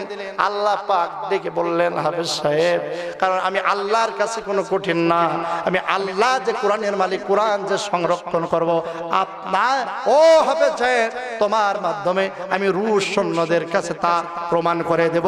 চিৎকার দিয়ে বলেন সুবহানাল্লাহ। আমার ভাইরা, আফগানিস্তান হাফেজ সাহেব মুনাজাত শেষ করলেন আর বললেন, ওয়ামা রামাইতা ইয রামাইতা ওয়ালাকিন্নাল্লাহা রামা। হাফেজ সাহেব কোরআনুল কারীম থেকে আয়াতটা তেলাওয়াত করলেন। আয়াতে কারিমা তেলাওয়াত করে এক মুঠ বালু হাফেজ সাহেব হাতের মধ্যে নিলেন। নেয়ার পরে নারে তাকবীর আল্লাহু আকবার বলে ওই কাফেরদের 18টা ট্যাঙ্কের দিকে নিক্ষেপ করলেন। নিক্ষেপ করার সঙ্গে সঙ্গে মহান রব্বুল আলামিন একটা দুইটা নয় 18টা ট্যাঙ্কগুলো টাস টাস করে বাস্ট হয়ে গেছে। চিৎকার দিয়ে বলেন সুবহানাল্লাহ। আমার ভাইরা, ইতিহাস সাক্ষী ওই আফগানের জমিনে রাশিয়ার সৈন্যরা 18টা ট্যাঙ্ক বাস্ট হওয়ার দৃশ্য দেখে রাশিয়ার সৈন্যগুলো একসাথে বলল, কোরআন সত্য, আল্লাহ সত্য। হাফেজ সাহেব, আমরা আর কাফের থাকতে চাই না, আমরা কালিমা পড়ে মুসলমান হয়ে যেতে চাই। লা ইলাহা ইল্লাল্লাহু মুহাম্মাদুর রাসূলুল্লাহ। আমার ভাইরা বলতেছিলাম, এখনো যদি আল্লাহর কাছে সাহায্য চাওয়া যায়, সত্যিকারে কেউ যদি আল্লাহ মুখী হতে পারে, ময়দানে নেমে যদি আল্লাহর কাছে সাহায্য চায়, আমার দিল সাক্ষী দেয় এখনো আল্লাহর সাক্ষী, আল্লাহর সাহায্য আসমান থেকে আসবে। আওয়াজ করে বলেন কথা ঠিক না বেঠিক? আল্লাহ পাক আমাদের সকলকে বোঝার আমল করার তৌফিক দান করুন। আওয়াজ করে বলেন আমিন। ওয়া আখিরু দাওয়ানা আলহামদুলিল্লাহি রাব্বিল আলামিন।